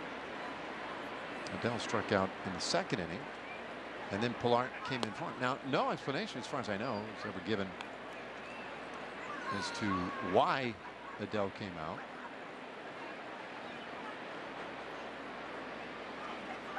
One.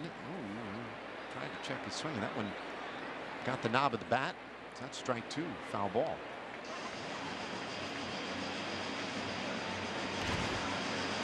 Pitch comes inside, up and in, and as he turns, it hits the center part of the bat for a foul ball.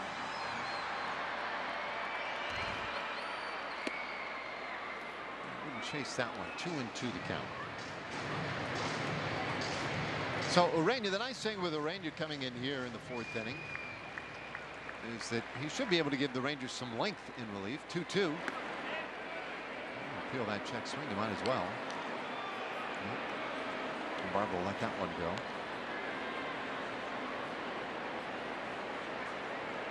Angels got a couple of runs last inning.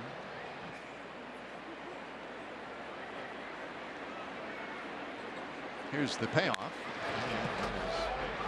Down line foul. Long run now for the ball girl. A little help.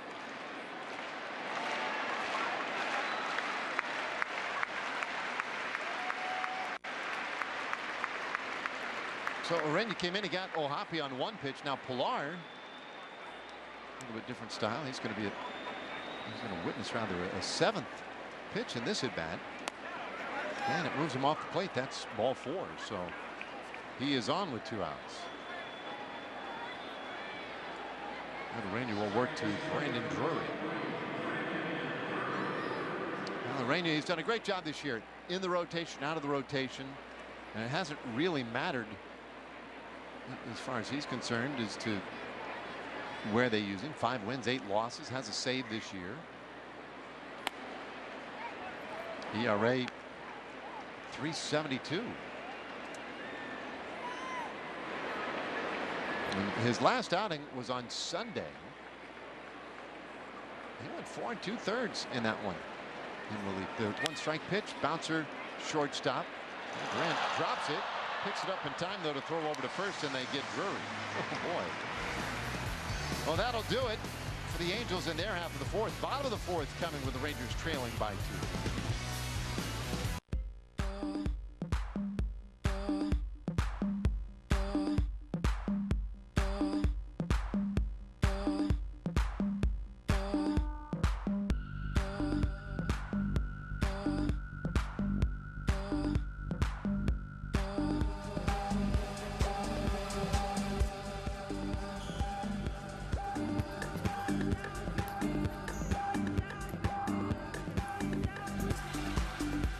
This is The History of Glasses by Warby Parker.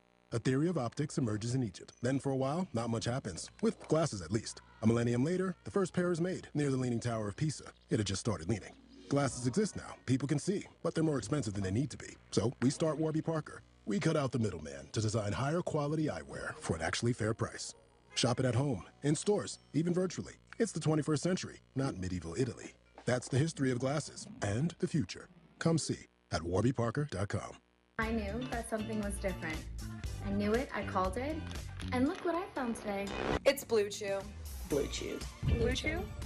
Blue Chew. Blue Chew. Blue Chew. Blue Chew. The Holy Grail. This is the secret. If you don't know, now you know. You can get it on a subscription model, so men can get delivered every month. And for the ladies, let your man know, and you're welcome in advance.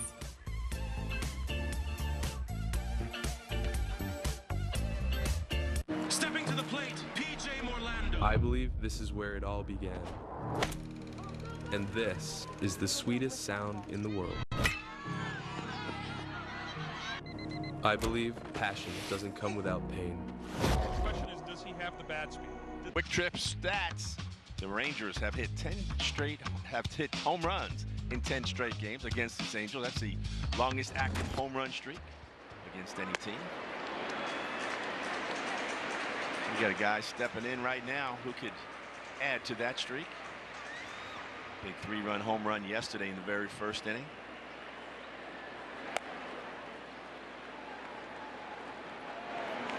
He gets ahead here. 2 balls and no strikes. Rangers trying to get something started offensively against this good left-hander. Sam Aldegheri making just his second major league start. Here's his 3-0. And that's a strike. He's 4 strikeouts so far tonight. He's walked a couple. And now time called. Watching Aldegheri after seeing a great performance last night from Cody Bradford. There's some similarities between these 2 young left-handers. Not afraid to throw strikes. Both like to pitch into the right-handers. Both have excellent secondary pitches. And for Aldegheri, it is that changeup and slider.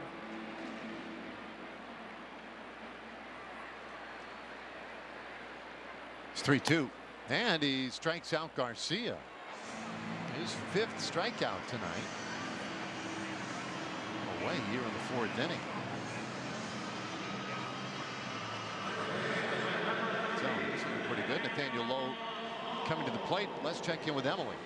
Well, Bruce Bochy was asked this week about Nathaniel Lowe and what he provides at first base and at the plate. And the first thing he said was he posts every day, never asks for a day off, gives you a quality at-bat. Good on base percentage, uses that whole field, and we know the power is there. Just haven't seen a ton of it this season, which is not out of the ordinary for this offense in 2024. It's been that way pretty much across the board. But Val, I'd be curious to see your thoughts on that comment. He posts every day. It means a lot. When you're in a clubhouse and guys have nagging injuries and they're still showing up and playing every single day, it reminds me of Will Clark. He was a guy that he didn't have to be 100% or even 90%. He was going to be in that lineup because he wanted to swing the bat. There's a lot of similarities between Nathaniel and Will in that manner. Same as we've seen from Marcus Semien. These guys, they just want to play. If I'm going to show up at the ballpark, I want to play. This one is high for a strike, 2-2. Well, the same was definitely true of Elvis Andrus. Elvis was a guy you could pencil in every day. You knew he'd be there. 2-2. And that misses low. I don't know if Emily can hear us.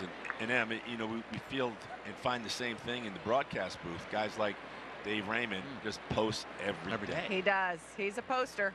Grinder. That Dave. He is a poster. And we love him for it, don't we? Did you say a poser? A poster. No, oh my. That hurt. And Lowe will take the walk. Shots fired. He's our poser. Dang it. He's our poser. Oh.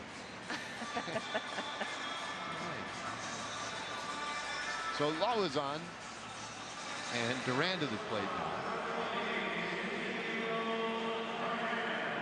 Zeke had a base hit in the second inning, and so far that's the only Rangers hit.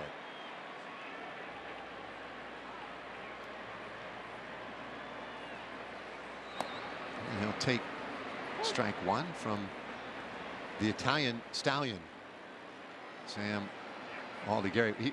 He was signed by the Phillies, and he was excited at the idea of eventually getting up and pitching for the Phillies. Big swing and a miss there by Duran. And they were, you know, folks in Philadelphia and in the organization and whatnot, they were tickled pink at the idea of the Italian stallion, as they wanted him to be known. Coming up in Philly, the fictional home of Rocky Balboa, the original Italian stallion. Well, there's a large Italian community there in Philly. Yeah.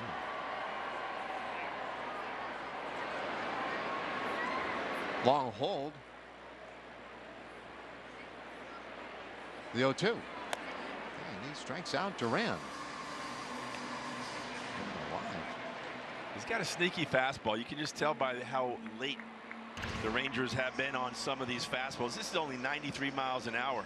It's not like he's blowing it past them, but there's something to it. He's got that little extra carry that he's able to throw these fastballs right past the hitters.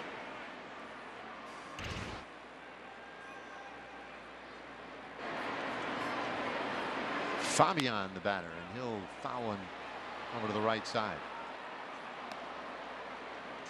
Flew out to right field his first time up. That was his first major league at bat.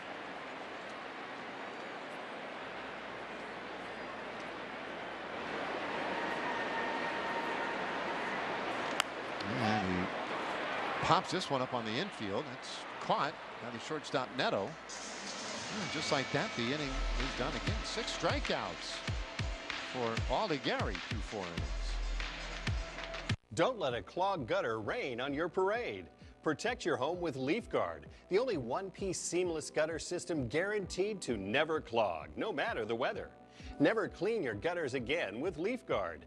Leaf Guard's patented seamless design keeps leaves, pests, and sediment out while directing water away from your home, preventing wood rot and foundation decay, giving you peace of mind that your home and family are protected from water damage with the industry's premier maintenance-free gutter system. Leaf Guard is the smartest solution in gutter protection, proudly protecting your home by getting it right the first time for a lifetime. From manufacturing to installation, Leaf Guard handles the entire process from start to finish. Invest in your home with a company you can trust. Call 888-6-LEAF-GUARD right now for a free estimate and save 20% plus $500 off your purchase and installation. Leaf Guard, get it today, protected for life. Join the conversation on Intentional Talk. I had a moment with a turtle. I was out snorkeling. He just turns right in the water and looks dead at my eyes. We like connected, and I was like, yeah, I got you, buddy. Intentional Talk on MLB Network.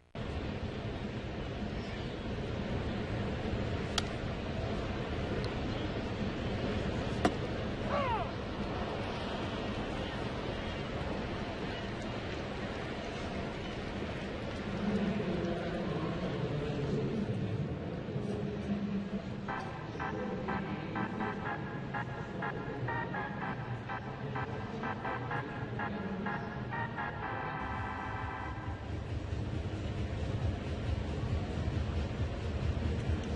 right, the fifth inning has arrived. It's brought to you by Audi. It's always one of the most entertaining innings of the game, our Audi fifth inning. Here we go. Urena to Cavadas, their designated hitter. Then back to the top of the order. Urena got a couple outs last inning. And one would gather the idea is that he would throw multiple innings here. Maybe somewhere in the neighborhood of 4 innings if they can get it out of him. 2-0 pitch, and that's outside.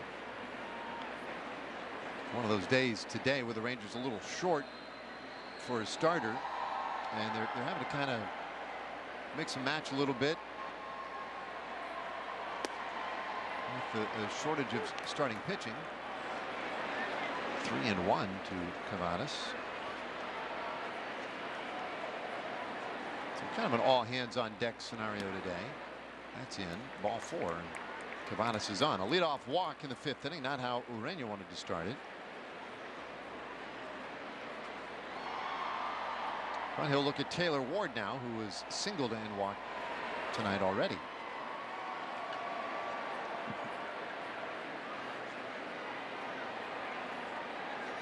Ward saw his hitting streak come to an end yesterday. This one fouled right side out of play. So that ended at 14 games. He still managed to get on base in last night's game. So his on base streak is at 15 games.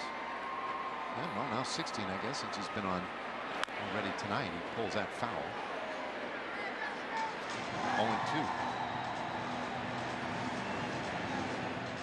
That's about as live and up to date as you can get on his on base streak. You heard it here first.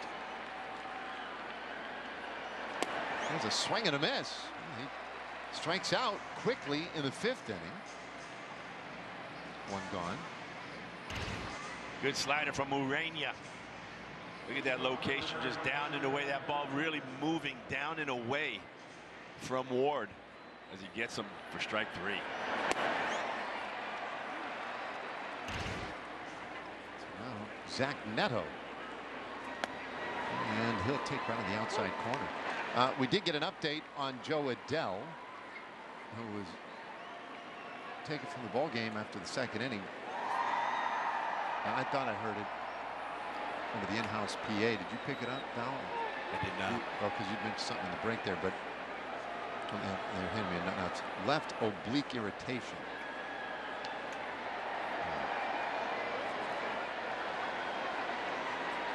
So those are nagging injuries. One strike pitch. And boy, all of a sudden, Urena's getting some swing and miss here.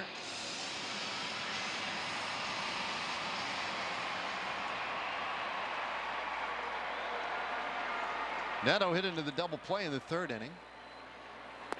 13th double play he's into this season.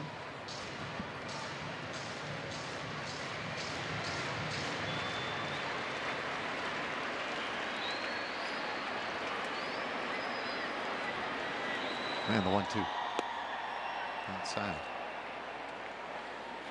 Neto's had a good year, though. I mean, no one loves hitting into double plays, but he has 20 home runs, 28 doubles.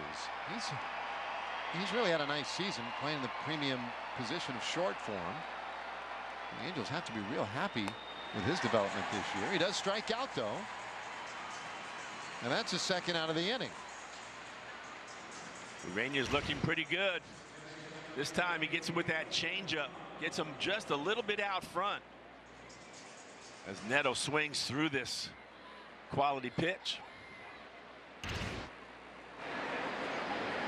Now Shanoel, the Angels first baseman, he has a hit tonight in 2 tries, and he started after that, and he did foul tip it.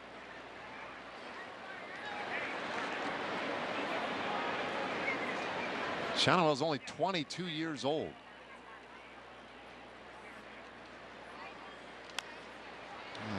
shoots that one foul.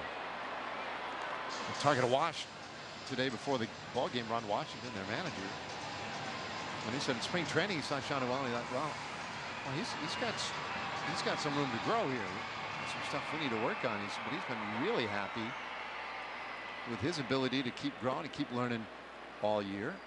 He says that's the thing with a lot of the young guys they have on this team. Is that, yeah, you want to try and win each night. You got to put a lineup out there and get guys to battle night after night, try and win games. But you really can't lose sight of just getting Shonowell better day by day. That's the real challenge. There's a high fly ball to right field. And Garcia will wait on it. And will do it. Top of the 5th is over. Angels leave a man. We are halfway there tonight. And the Rangers trailing 2-0.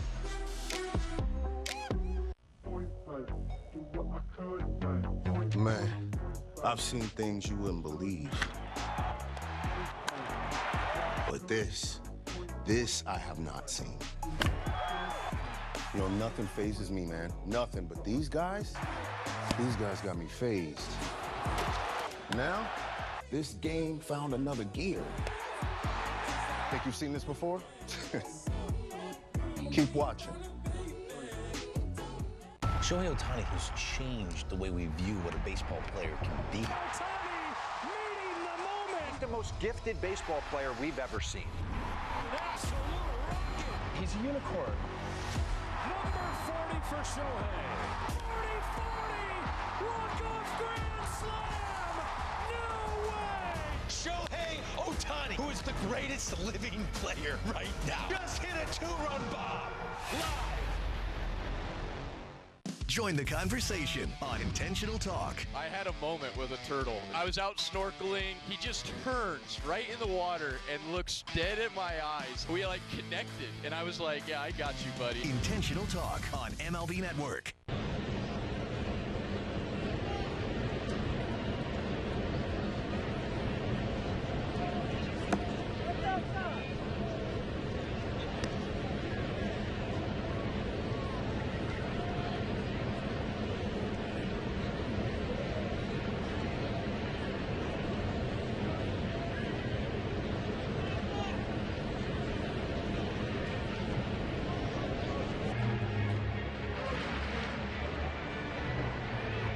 Power stats.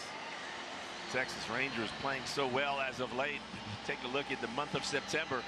Scoring 6 runs, hitting .283. Average with runners in scoring position .333 and an OPS of almost .800. Rangers have averaged 3.8 runs in games in August, so almost double. Well, not double, but close to it. Close. Yeah. Double sounds better when you double something. Speaking in generalities, double. 1-0 to Kelly. And he'll shoot that one out to right field. Pilar is back near the wall, and he'll make the catch. A deep fly ball out, one away. Pilar, a very high quality outfielder. Made some highlight reels out there in center field. This time he's out in right field as he runs underneath this one just as he gets to the wall. Boy, that one brought back memories of Joe Adell's play out there years ago, and he replaced Joe Adell today in the lineup. When Adell was going back on a play just like that, left like that, maybe a little before the wall, but instead of the ball ending in his glove, he kind of popped it up over the fence. I think it ended up being, it was a home run. I want to say it was a grand slam. Now Foscue, kind of like the Jose Canseco off the head one. Yeah, except he almost looked like a setter in volleyball, just kind of set it up over the fence off his glove. It was crazy. There's a swing and a miss, and Foscue strikes out. Quick at that. All right, we've got a moment now for Pizza Hut. Dallas fans know who the real MVP is of game day grub. Every bite is a home run, cause no one out-pizzas the Hut. Sounding pretty good right now. Kind of sounds good all the time. There's a first pitch strike to Marcus Semien. And I'm not just saying that because Aldegheri's on the mound.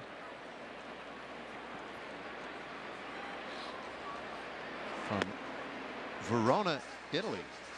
Now, Verona, Italy, that is an ancient city. That goes back to like almost 100 BC, I think, when it was first really a settled city.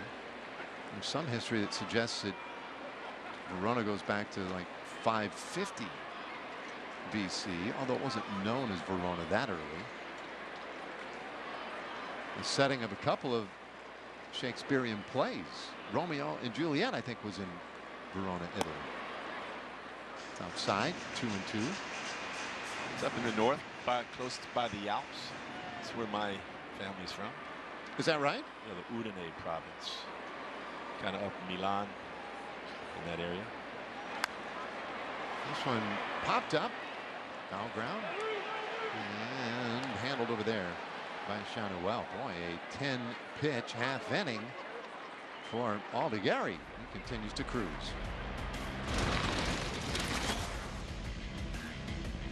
You know who's hot right now? Your guy C.J. Abrams. The Nationals all-star candidate at shortstop. C.J.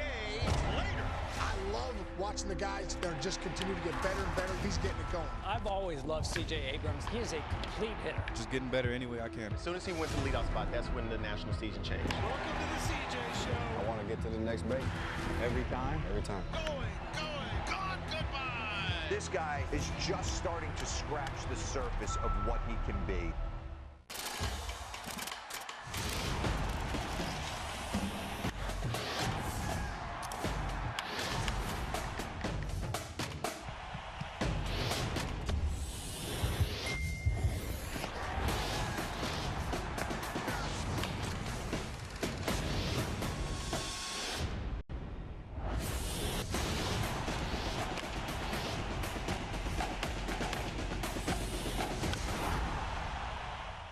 Step up to the plate and get ready to play ball. The baseball show for kids where you can learn about batting, fielding, and everything in between from the real pros. Every swing is a big hit on Play Ball. Saturday mornings at 10 Eastern on MLB Network.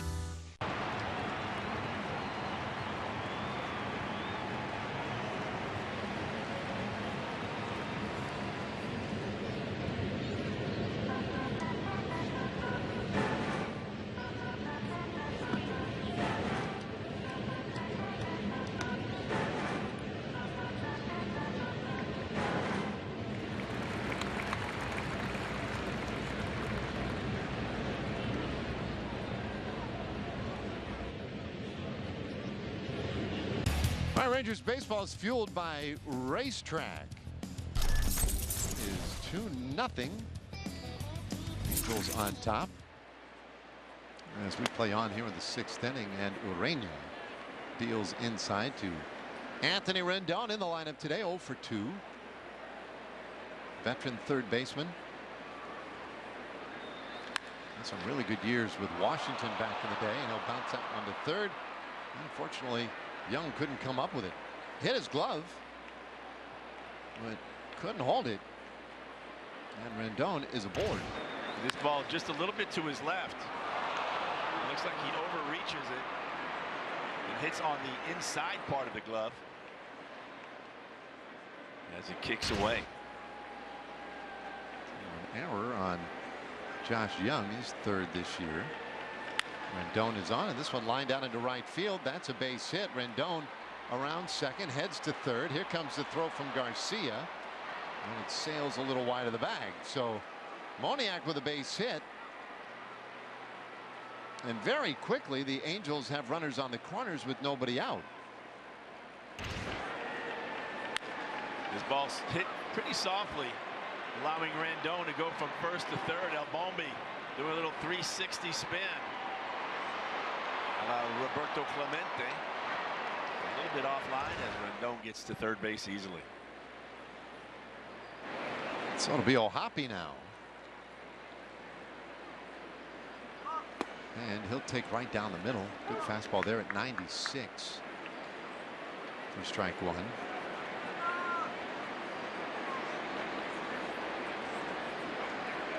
Hoppy's had good power numbers this year, but he's also struck out a lot, 135 times. Young guy though, just 24 years old.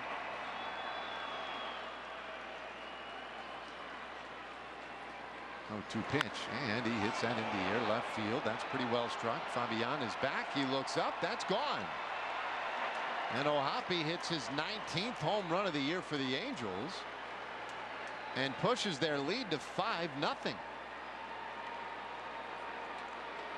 was an 0-2 pitch, and he just powdered that to left field. Angels put those 3 runs up on the board pretty quickly after the miscue at third base. A little soft base hit to right, and now a changeup. 0-2. Interesting selection of a pitch. And he gets it right in the wheelhouse of O'Hoppe as he drives it into the seats and left.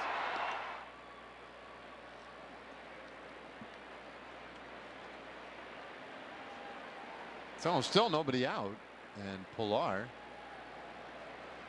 who walked last time in, swings and misses. It's 1-1. Boy, Rangers have a real challenge now ahead of them,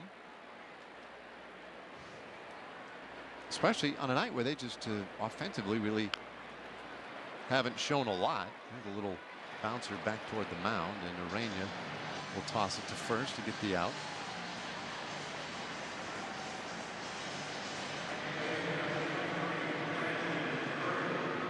Brings up Brandon Drury. Why does that make me nervous when a guy tosses that one instead of just tagging him out? You know what I mean? Like, the exchange, something could go wrong on any of those exchanges. Absolutely. This one fouled away for a strike. I also kind of get it too, right? He was walking over with the baseball and was like, yeah, I just need to tag the guy out. But then Pilar's starting to play some games, and I get it if you're Urena, you're like, I'm not going to waste any energy on this here. Let's toss it over to first.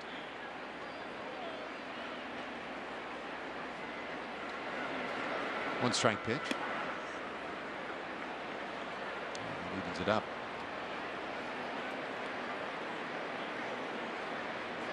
Drury has reached on an infield hit today. He's also grounded out. And he bounces it up the middle. Backhanded stop for Semien. Long throw. And it's there in time. 2 away.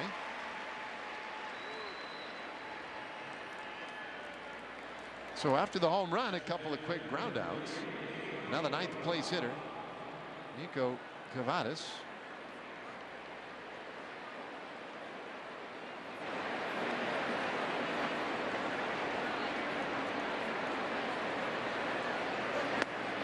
And he'll swing right through strike 1.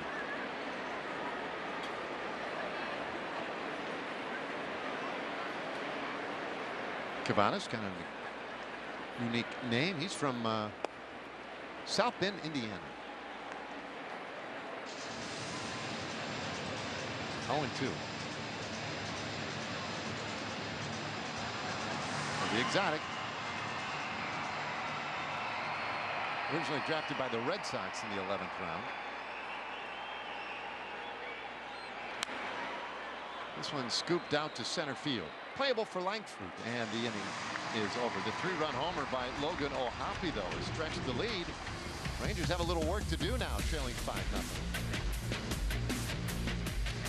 Logan Webb, one of the best in the National League, one of the best in the game. He just dictates the tempo and the flow of the at-bat. Logan Webb is the ace of that staff. There's a moxie about him with the nasty sinker change-up slider combo. Very tough combination. Strikes out swinging. Gets you to go back to the dugout, shaking your head. This guy is a complete pitcher. He threw 216 innings last year in this day and age, which is unheard of. He's given them a chance to win every time he touches the ball. Want to elevate game night? Turn on MLB Big Inning, a revolutionary way to see the biggest moments from every game, live and commercial-free. Find it on the MLB.tv home screen. MLB Big Inning on MLB Network and MLB.tv.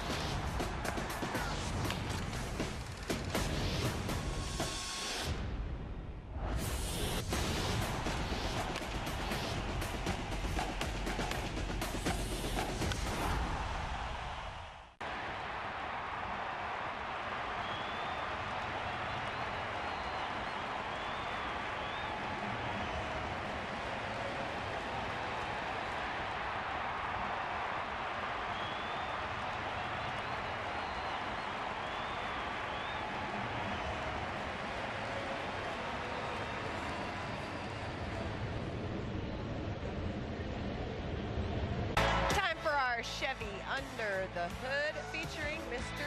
Josh Young, one of 2 players in Rangers history with a home run in his first big league at bat. The other was Gerson. What'd you do in your first big league at bat, Val? Swung at the first pitch, popped it up. It was bases loaded. Oh. I was like, I'm swinging. I decided in the on-deck circle. Well, I appreciate the commitment. Dave, what about you? What did you do in your first big league at bat? Yeah, well, 1-1 to Langford. Did you post up? I was a little more athletic. I played soccer all the way through the 6th grade. 2-1. As the starting point guard for the Coronado Bullpups. I'll see your athleticism. Wow. I didn't know you played for the Bullpups. I wouldn't have talked so much trash. Is there anything more intimidating than a bullpup? What exactly is a bullpup? It's a smaller version of a bulldog. With really sharp teeth. Bouncer at third base. Rendon, long throw, and it does not get there in time. Langford beat it out. That's a nice play by Rendon. Not a whole lot more he could have done with it. Well, Langford speedy beats it out. I think he recognized the speed of Wyatt Langford and tries to get rid of it as quick as he can. Trying to use the one hop there, but pulls Shawnuel off of the bag. And it wouldn't have mattered anyway with the speed of Wyatt Langford. I was always jealous of guys with speed. Yeah. You know, you get a knock like that, you don't hit the ball real hard, you can still get it down. This one out into right center. Great diving attempt by Pilar, but it drops in. Langford gets to third on the Young base hit. Well, there's a good start here in the 6th inning. That is typical Kevin Pilar, though. Yes. What a great effort. He really lays out there and has done that his entire career. He's got to go a long way to get this line drive, and just misses it as that ball hits off of his glove. It's a full-on effort right there. Well, listen, when you're 25 years old, that's one thing. When you're 35 years old, that's one of the things you love about Pilar. He is an entertaining player to watch, and you just love the effort. It takes a little longer when you're 35, though. Looked like he may have rolled over on his thumb after that ball hit it. He hit the ground pretty hard.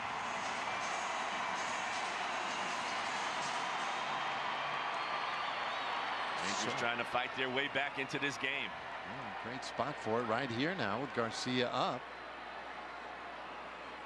He's been the RBI man here lately, and he takes up and away ball 1. This is the 3rd time through for Aldegheri. For a guy in just his 2nd major league start, well, you almost don't know what to expect, but for a lot of guys learning how to pitch that 3rd time around, that's a big developmental step, and so he's trying to go through that right now. And he's a little vulnerable at the moment. Let's see if Garcia can take advantage. It'll take time.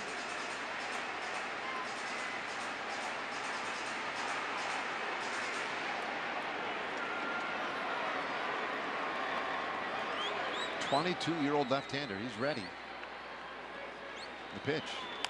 And that's foul right side. Strike 2.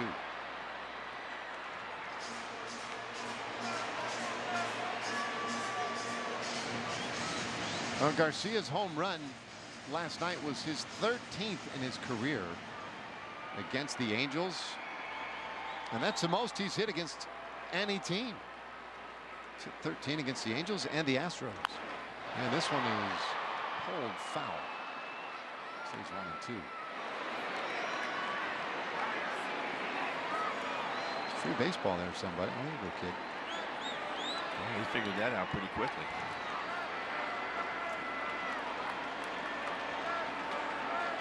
Runners lead again. Here it comes. Inside, 2 and 2.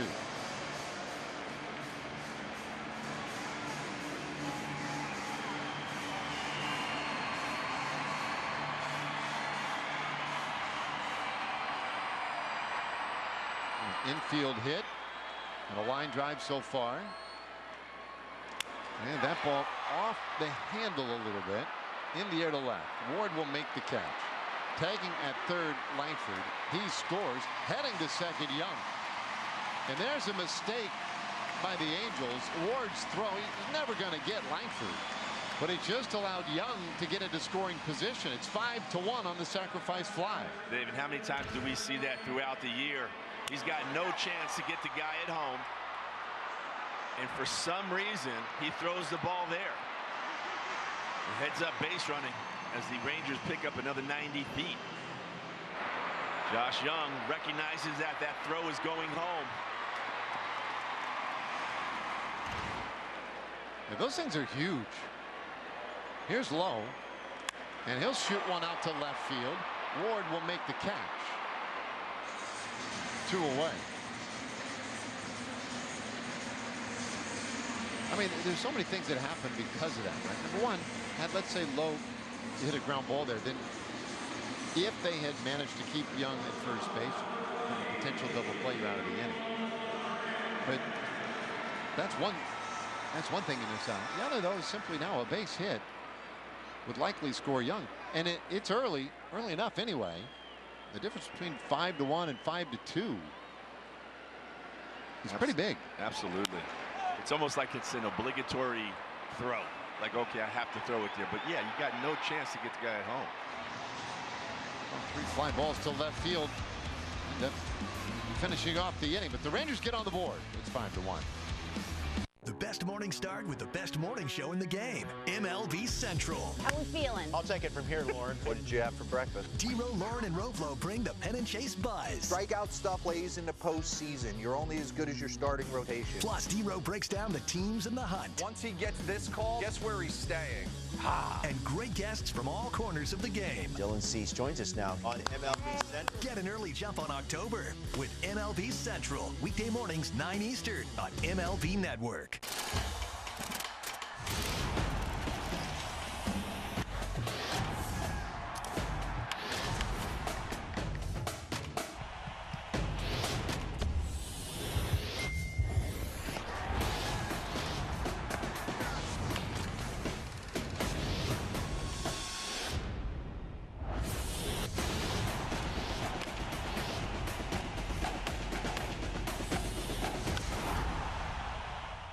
Intentional Talk, where baseball players reveal their biggest secrets. When I was a kid, I read the Percy Jackson books, and I forgot how they ended, so I've recently started reading them. I'm legitimately reading middle school-aged books right now. Intentional Talk on MLB Network.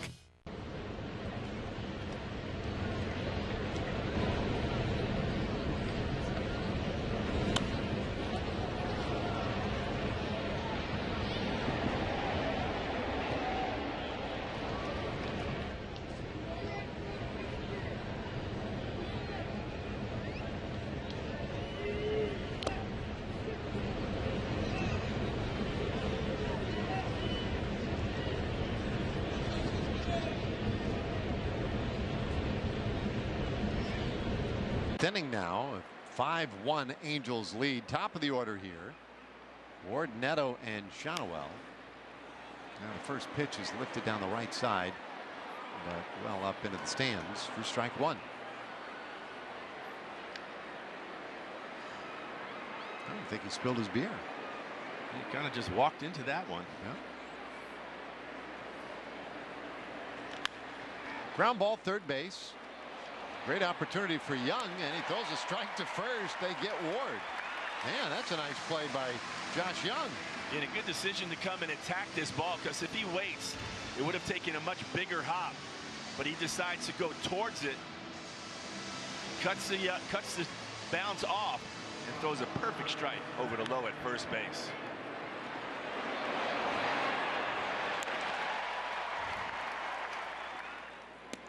Neto, and he'll watch one inside. Neto's 0 for 3 today.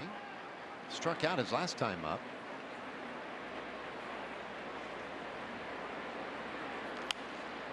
And he fouls that one off. 1-1.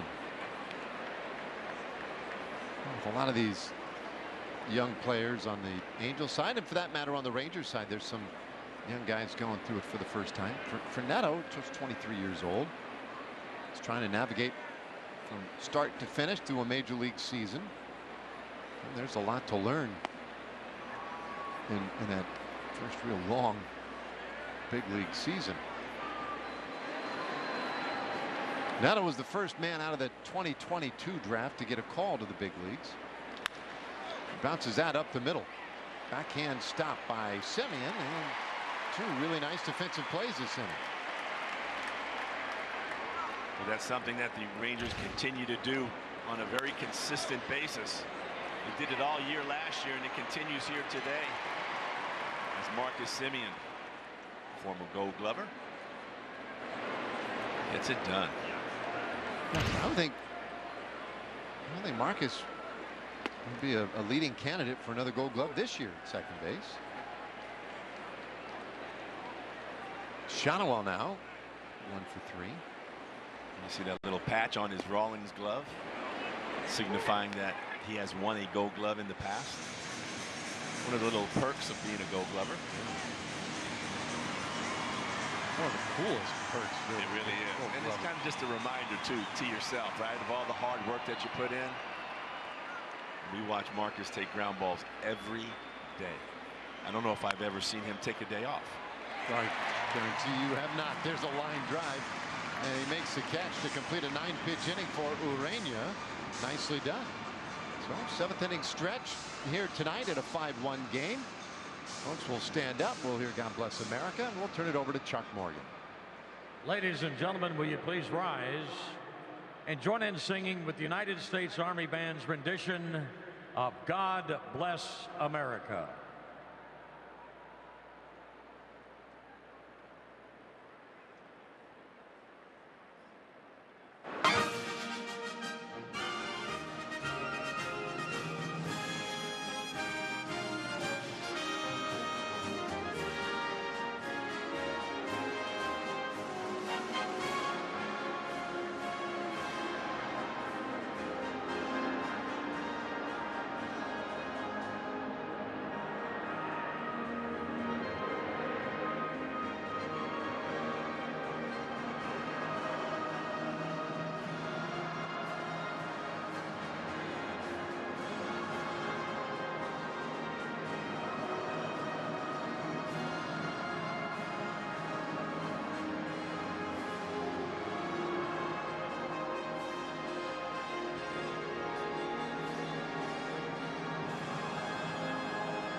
Step up to the plate and get ready to play ball. The baseball show for kids where you can learn about batting, fielding, and everything in between from the real pros. Every swing is a big hit on Play Ball. Saturday mornings at 10 Eastern on MLB Network. Can't recall another baseball game where emotions ran so high. There it is! Fly ball to deep right field. It's out of here! It's gonna go! What a play by Aaron Judge! Experience game-to-game coverage of the night's biggest moments, live and commercial-free. MLB Network Strike Zone, Wednesday and Friday nights all season. Since its inception, the Boys and Girls Clubs have been more than a fun place for kids to go after school. For some, it's been a second home, where they can learn, play, and grow. Thanks to the partnership between Major League Baseball and Boys and Girls Clubs, children of all backgrounds have access to safe spaces. All right, let's go take a selfie. MLB Together and the Boys and Girls Clubs of America, empowering children and building futures. Bring it in.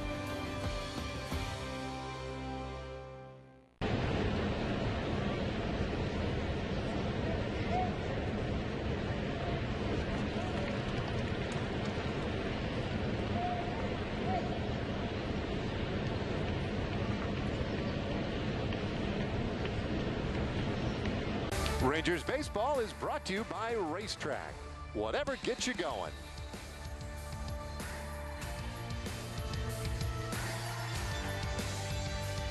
All right, well, good news for the Rangers. They get a look at this bullpen now for the Angels. It's been good. but right now they need a change of scenery. So Hunter Strickland will be the new pitcher. Yeah, Strickland with a 3-1 record and an ERA of 3.50. Opponent's batting average against is just 203. Hard throwing right-hander. Strickland's been around for quite a while as well. Got a slider, four-seamer, a sinker, a cutter, and a changeup. Travis Jankowski pinch hitting here for Fabian, and he'll take a breaking ball for strike one.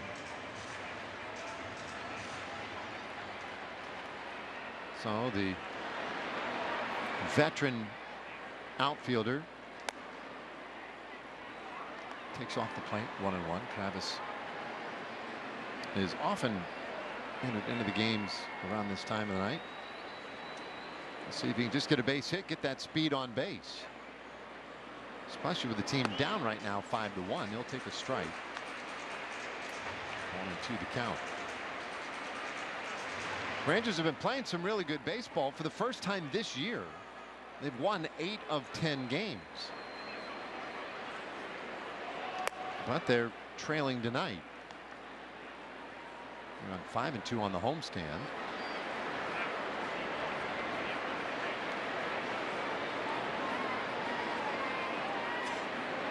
The job now is try and chip away here in these last 3 innings and see if they can make it exciting in the 9th inning again, which they have done quite a bit recently. Now, updated standings presented by Racetrack showing the best home records since basically mid-August. 8-3. Rangers have done quite well here.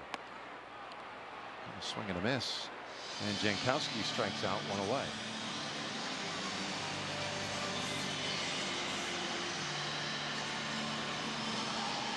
Carson Kelly.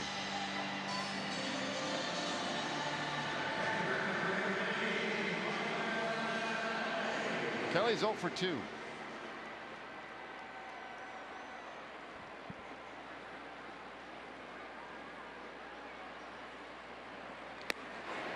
And Strickland deals way off the plate.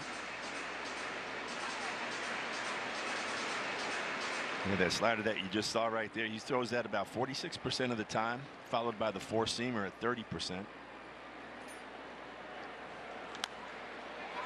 High pop-up. And it'll be handled by Ohapi. 2 gone. We have time for Baylor Scott and White help. Your power is unstoppable. And with us cheering you on, there's no limit to where it can take you.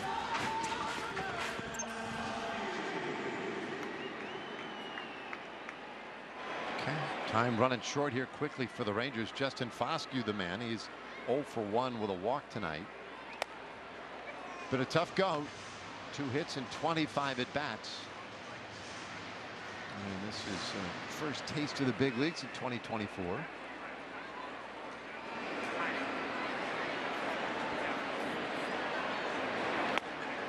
That's a strike, 1-1.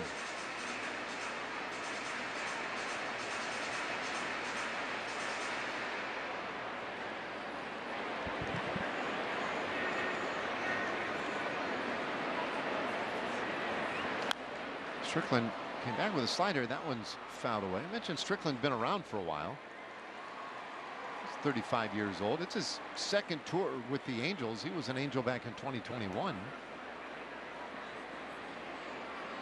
Originally from Georgia, Thomaston, Georgia. And he strikes out Foscue, and that was a pretty quick 1-2-3 7th inning for the veteran Hunter Strickland. Keeps it 5-1.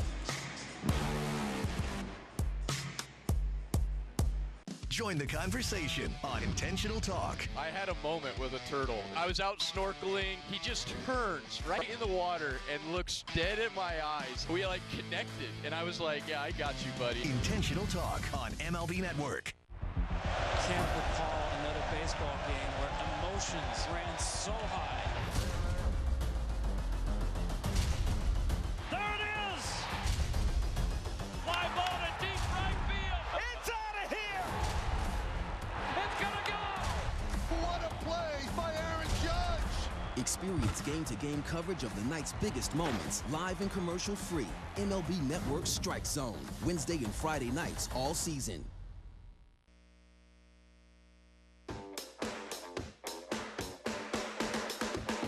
Welcome to Drive to Diamond Express, your one-way ticket to Team Affinity and beyond. We're coasting into sunny San Diego, California to celebrate Mr. Padre himself in the 25th anniversary of his 3,000th hit. And while we're on the Team Affinity Highway, say hello to the brand new action figure card series. And finally, choose your exit wisely because we got too many good things on the horizon.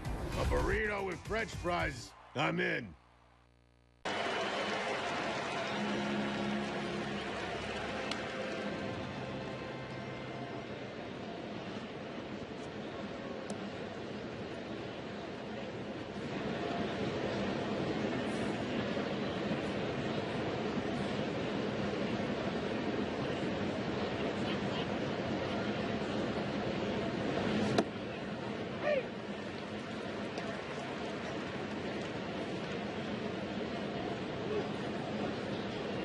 Eighth inning now. The Rangers a couple of changes here as Langford slides over into left field. Travis Jankowski stays in at center. And Jose Urena goes to work on Anthony Rendon. Rendon is 0 for 3. Reached on an error in the 6th inning. That was just a little bit ahead of the O'Hoppe home run. A 3-run shot by O'Hoppe that has really opened this game wide. Check swing roller, first base. And that's handled easily by Lowe. 1 away.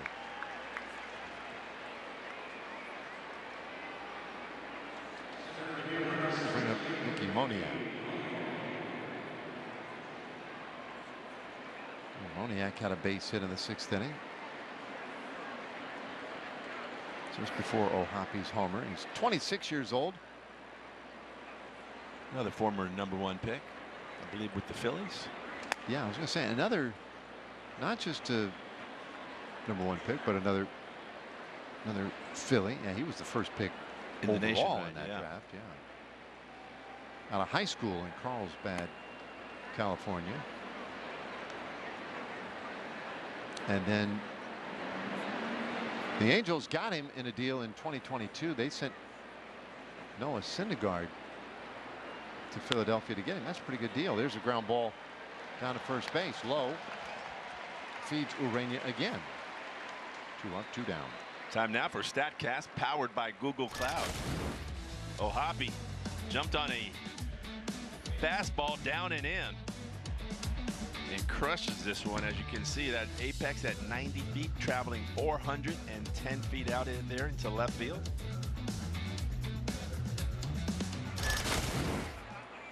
Nice little graphic right there from StatCast. Yeah, a lot of people appreciate how much time you put into those. You get in here and you get the glasses hanging off the end of the nose, and graph paper and all your markers. Man, it takes a lot of work to create those graphs. Check swing roller foul here by O'Hoppe. Just a little something to make it more digestible. O'Hoppe with that big home run, his 19th of the year. He's really been one of the more productive catchers in the league this year, and he's a guy that they had earmarked a while ago as a guy who they thought could be really good for him. Again, another Philly. The Phillies drafted him in the 18th round in 2018. Angels got him in a trade deadline deal, and he lines that one out to center. The inning is done. 9 in a row retired by Urena. And so the Rangers now bottom of the 8th, top of the order. Marcus Semien coming up.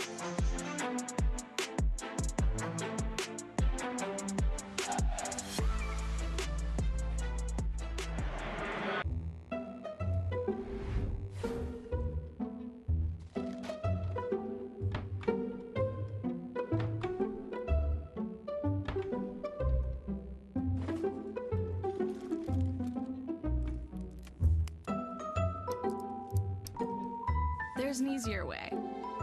From fixing your cabinets to cleaning your countertops, taking care of your home is easy with Thumbtack. Download the Thumbtack app and start caring for your home today. Here's your coffee. Oh, best intern ever. Oh, nice. You use Fiverr. Working on anything big? Oh, yeah. Growth strategy. Maybe I can help. Yes. Can I get some oat milk? Sometimes great talent is right under your nose. Those look good. We've got to get you some. Oh, we don't need to get one. No, today. Are you serious? I'm serious, baby. Your boots have holes in them. All right. They look so good. Want to do anything this weekend? Like what? That concert on Friday is now 60% off. Look how excited they are about saving money. Wait. Did she say 60% off? What time is it? It's game time. Learning to invest with Greenlight has really paid off. Huh. Reminds me of how I learned about investing. Yeah, I never learned about investing. Is there water in this thing? Bring your family into the financial future.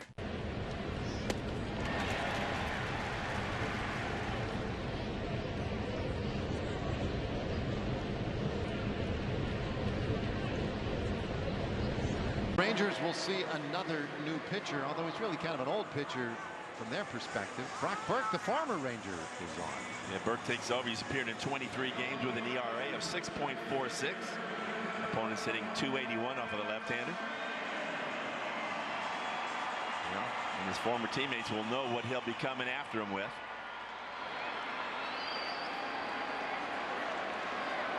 Marcus Semien leading things off here. Rangers need some base runners. And Burke strikes him off with a changeup, strike one. Yeah, his arsenal is 50, the four-seam fastball, a slider, that change that you just saw, and a sinker.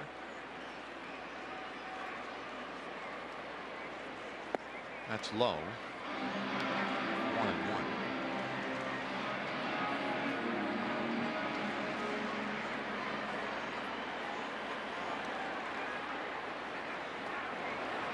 Burke's been pretty good as an Angel, and he finds the strike zone there.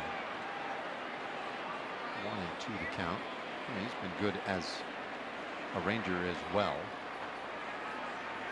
He has dropped the usage of his changeup a little bit. He stays ahead 1-2 on Marcus. Picked up the use of his slider and his four-seamer. And he's completely dropped the sinker. While as an Angel, this one fouled away.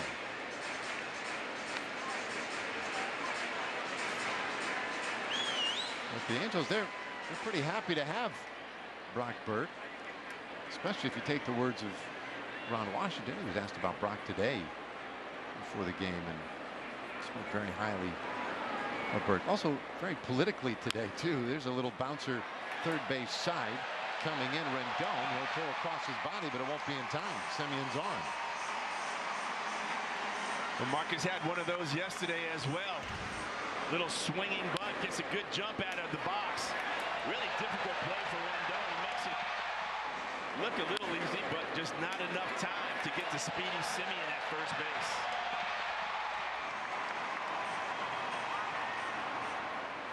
Little do or die play for the third baseman. So man on. Here's Langford. He takes a hefty swing at that one. Wyatt has a similar hit as to that one we just saw Semien get. That was to start the sixth inning.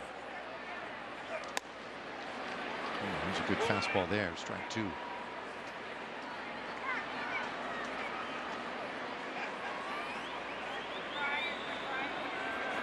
Late game Langford, as he is sometimes called.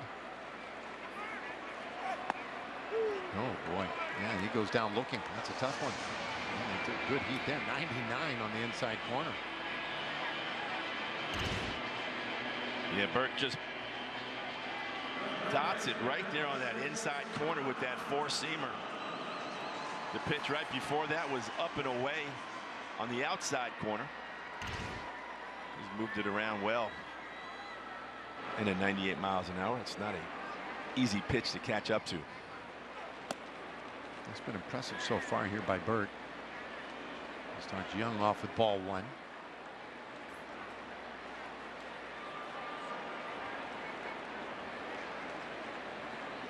Simeon with a modest lead at first base. 1 on Josh.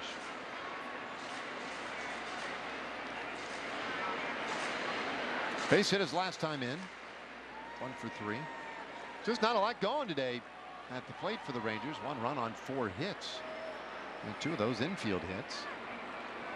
It was a really impressive start today by Sam Aldegheri.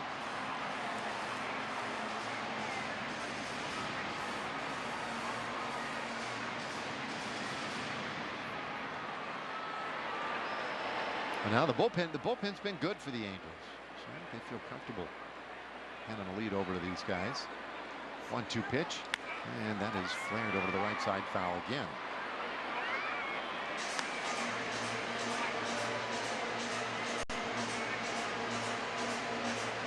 Both Seattle and Houston winning their games at the moment. 7th inning in St. Louis, where the Mariners lead 3-0. 6th inning in Houston, it's 8-0 Astros. They're on top of Arizona. And now 2-2.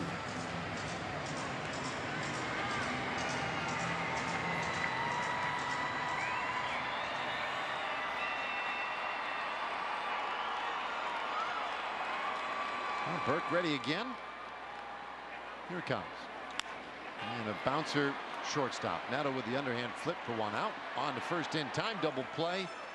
And like that, the 8th inning is over. 9th inning coming up here with the Rangers trailing by 4.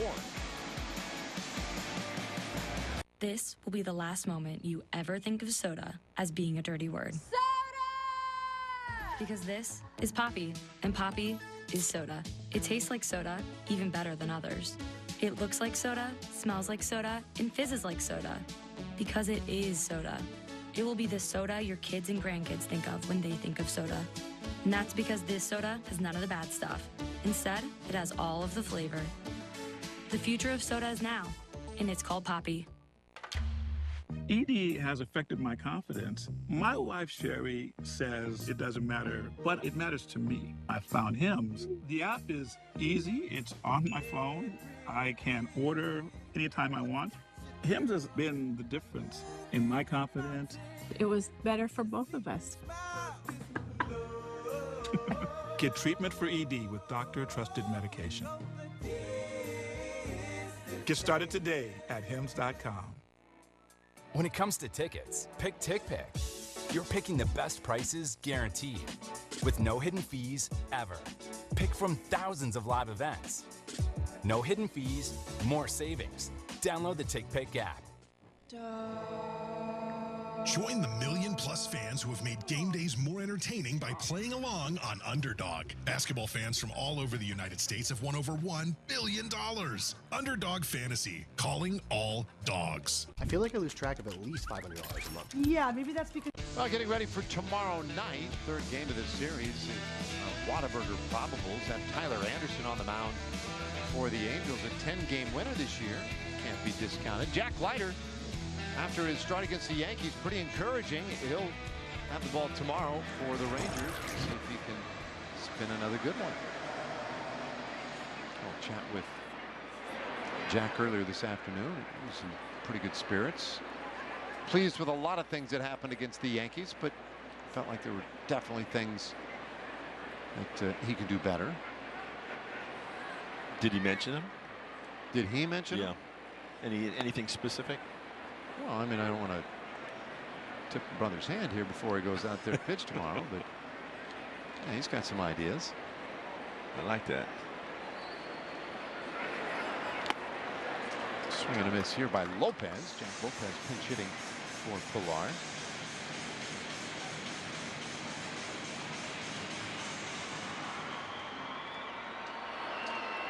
Oh, 2. And a swing and a miss. Lopez strikes out quickly to start the 9th inning.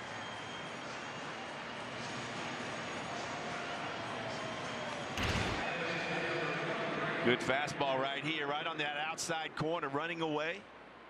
as he gets the swing and miss.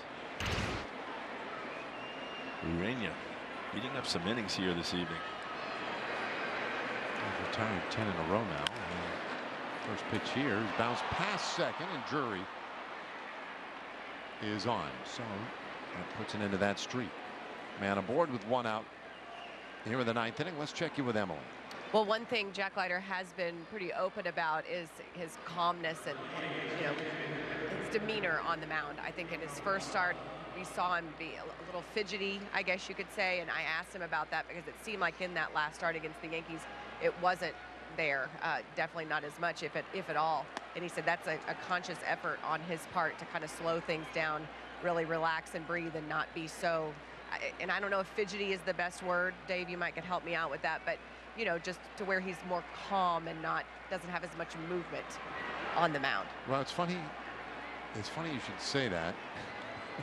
Because no, I can't help you, because the first thing I asked him today, and I felt bad asking the question, I said, kind of fidgety that first time out against Detroit. And I said, it feels like maybe you've figured some of that out, but that's been a big part of what you've worked on this year. And it is, right? I mean, it is a big part of what he's worked on. Is that mound presence and poise. Emily Point, she's trying to calm down a little bit, be poised. He said things were going really fast early on, so he's getting to the point where he can start to think a little bit and really work his way through a lineup, be a little more thoughtful about what's happening in the moment and what that might mean for later on. So I think fidgety is actually the right word. 2-2. I really appreciated the fact that he's, a lot of times guys, especially when they're young, they don't want to talk about stuff. They just, and I appreciated the fact that he was open about it. He acknowledged it and basically admitted, like, that's something I'm consciously working on, that I'm making an effort to do differently. And I think that's big in especially a young player's development. When it is so hard to transition at this level and to make those adjustments and to be able to talk about them, I thought was a big sign of maturity on his part. A year won't go by where he's not going to be looking to make adjustments. How do I get better? Whether it's his mound presence, whether it's his thought process, whether it's his strategy, whether it's tweaking pitches. You don't finish your career the same way that you started your career, with the same repertoire. And he's got a dad who played for a long time, so he's got somebody he can really rely on.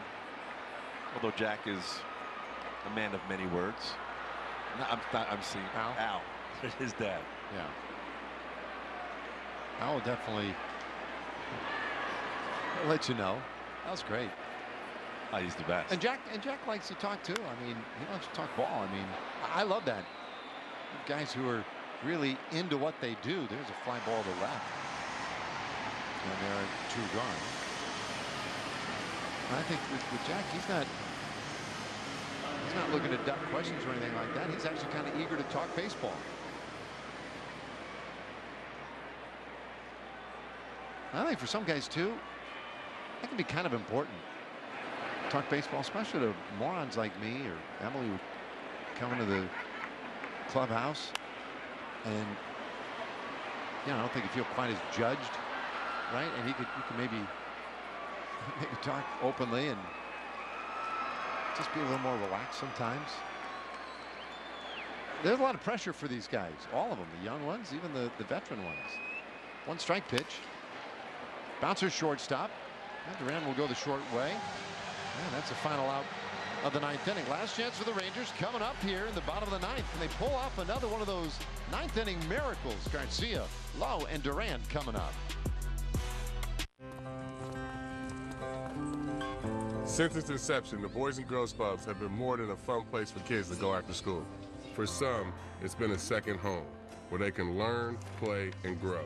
Thanks to the partnership between Major League Baseball and Boys and Girls Clubs, children of all backgrounds have access to safe spaces. All right, let's go take a selfie. MLB Together and the Boys and Girls Clubs of America, empowering children and building futures. Bring it in.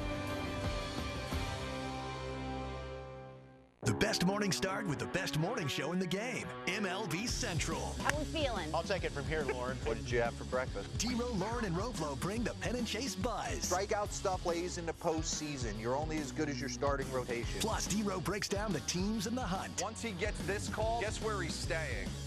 And great guests from all corners of the game. Dylan Cease joins us now on MLB Central. Get an early jump on October with MLB Central. Weekday mornings, 9 Eastern on MLB Network. Join the conversation on Intentional Talk. I had a moment with a turtle. I was out snorkeling. He just turns right in the water and looks dead at my eyes. We like connected, and I was like, yeah, I got you, buddy. Intentional Talk on MLB Network.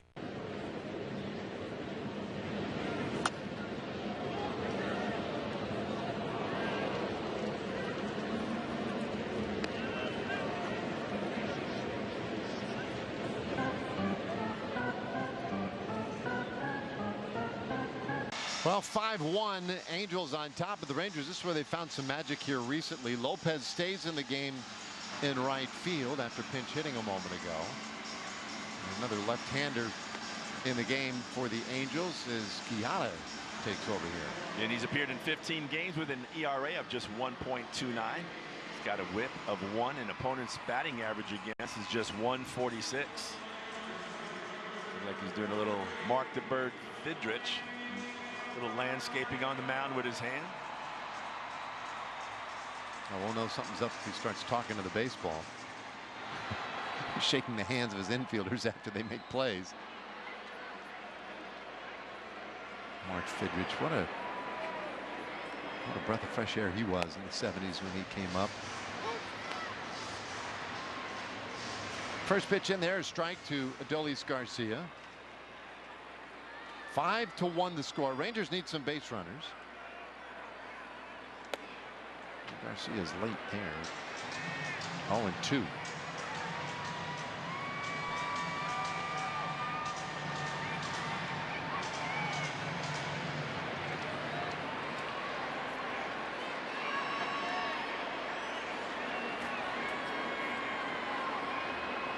Quijada right back to the plate, and he gets Garcia to chase out of the zone. That's a strikeout, 1 away.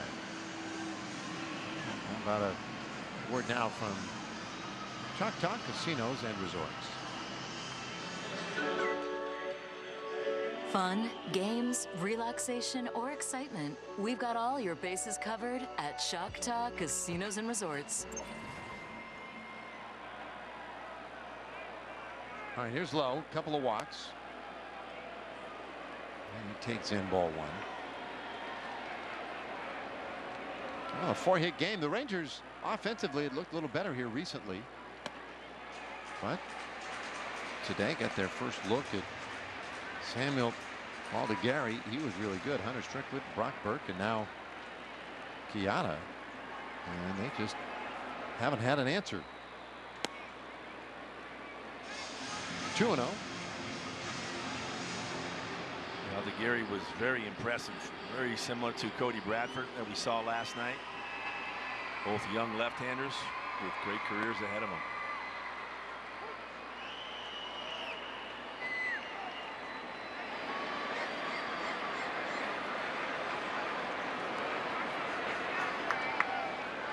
One pitch. Oh, that's outside. Boy, Lowe, 3 walks today. Gives him 60 walks now this year.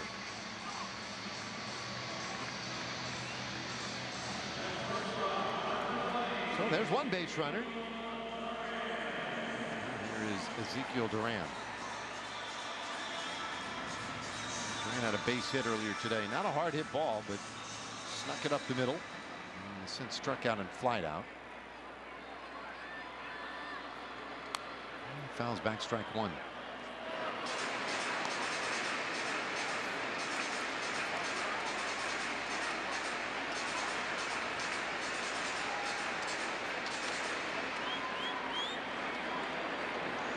Zeke trying to control his heart rate a little bit there. Very conscious work on his breathing. Up high. 1-1.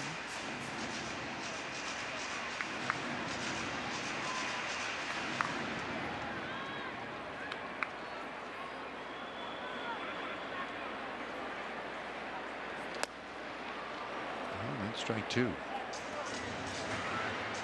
Chiata, 28 years old. He missed a lot of time.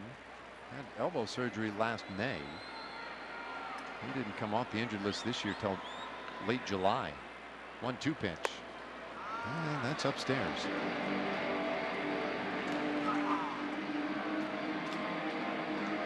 He's got that sneaky fastball as well with a little extra ride to it.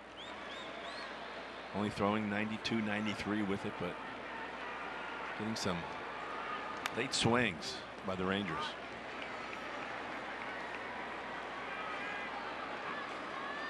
Two balls, two strikes. So Lowe is over there at first base.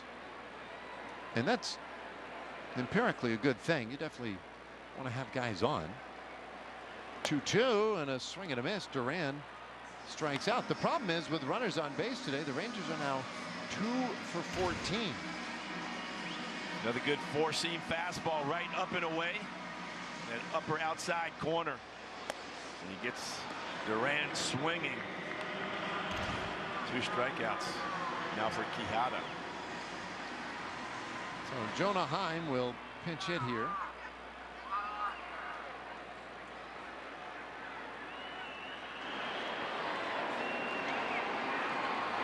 Switch hitting catcher having a tough year this year. And he'll take very high, ball 1.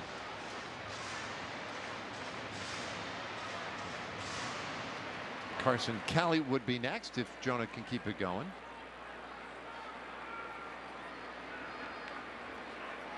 Just 1 hit in his last 20 at bats, but has a good pass at this one. It's just not going to carry for him. Moniak makes a catch. This one is over. Angels make it look relatively easy here tonight. A 5-1 victory to even the series at 1 win apiece. Yeah, the young left-hander Sam Aldegheri having a really nice start against the Rangers here, giving up only 3 hits and 1 run. He was just a little too much for the Rangers. Rangers ran up against some good pitching, and 5-1 loss here today. Well, Val, how about our Baylor Scott and White Health game diagnosis? Yeah, it all kind of fell apart in the 6th inning. Starting off with a ground ball to Josh Young as he boots this one here. That runner gets on, and then very quickly Mickey Moniak hits a soft single out there to right, and then this was the death blow. Little changeup, 0-2 count. He hits it 410 feet for a 3-run home run, his 19th of the season. So all square at a game apiece now after this 5-1 Angels win. We'll take a break. We'll come back and wrap it up here in a moment.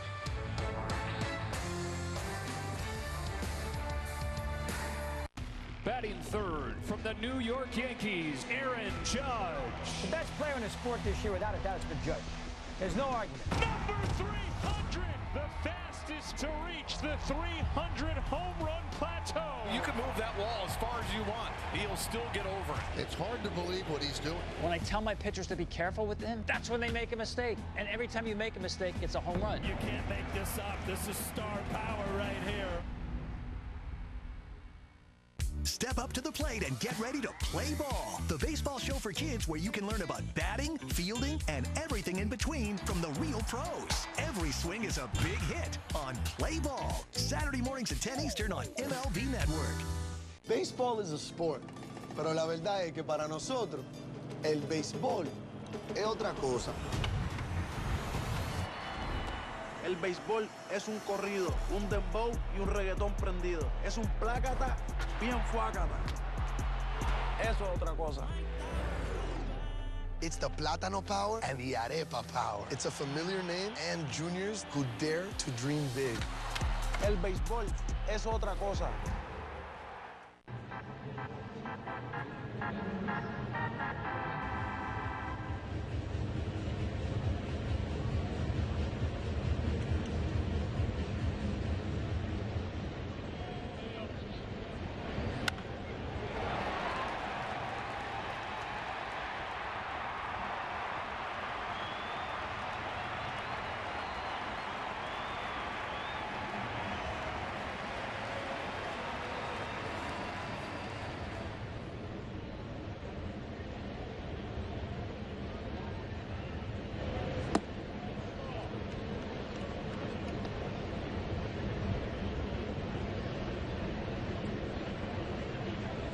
Deadpool and Wolverine in theaters July 26th. Welcome to Jock in the Box. Rangers baseball is brought to you by Baylor Scott & White Health. The power to live better. Buy Rooms to Go. Buy the piece, save a little. Buy the room, save a lot. And by Choctaw Casinos and Resorts.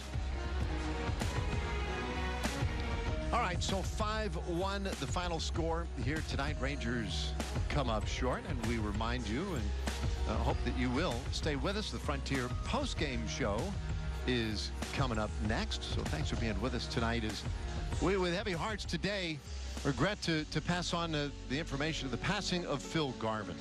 He was the founder of the mobile TV group, a giant in the industry, a guy who put together the fleet of trucks that we use every night, not just around baseball, but the NFL, NBA, NHL, everything on Valley Sports. And a great man and a great contributor to our profession, and the Texas Rangers and Valley Sports offer condolences to the Garvin family. Want to elevate game night? Turn on MLB Big Inning, a revolutionary way to see the biggest moments from every game, live and commercial-free. Find it on the MLB.tv home screen. MLB Big Inning on MLB Network and MLB.tv. Since its inception, the Boys and Girls Clubs have been more than a fun place for kids to go after school. For some, it's been a second home, where they can learn, play, and grow. Thanks to the partnership between Major League Baseball and Boys and Girls Clubs, children of all backgrounds have access to safe spaces. All right, let's go take a selfie. MLB Together and the Boys and Girls Clubs of America, empowering children and building futures. Bring it in. Does anyone realize the monster that's lurking in Minnesota's pen? Mr. Duran. Good morning. Good afternoon. Good night. Duran, a dominant night. This is unhittable stuff. What's the movement? I mean, that's incredible. Swung on a miss. He threw him something nasty and breaking. Ball comes out with flames behind it. He struck him out swinging. Gas at 103. He is the best closer in baseball.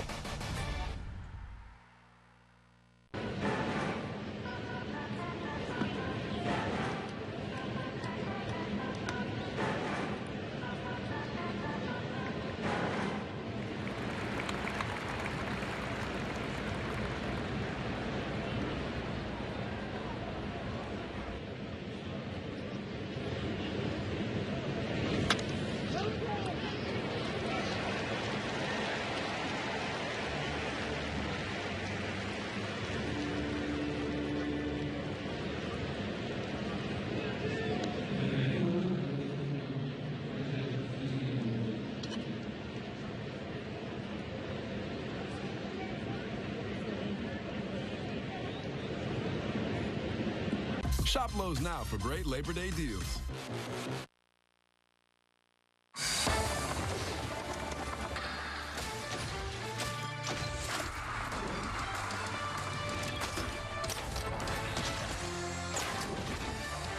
Going into the sixth inning, it was a two-run ball game in favor of LA. Then Logan O'Hoppe stepped up to the plate and hit this three-run home run to give the Angels the 5-0 lead. Adolis Garcia would help put a run on the board with a sac fly in the sixth. But from there, the Rangers offense was stalled. 5-1 the final. The Halos take game two. We're going to recap it all right here on Rangers Live, presented by Frontier. Thanks so much for joining us on the postgame show right here on Valley Sports. Hello, everyone. Welcome back inside Globe Life Field alongside Mark McLemore.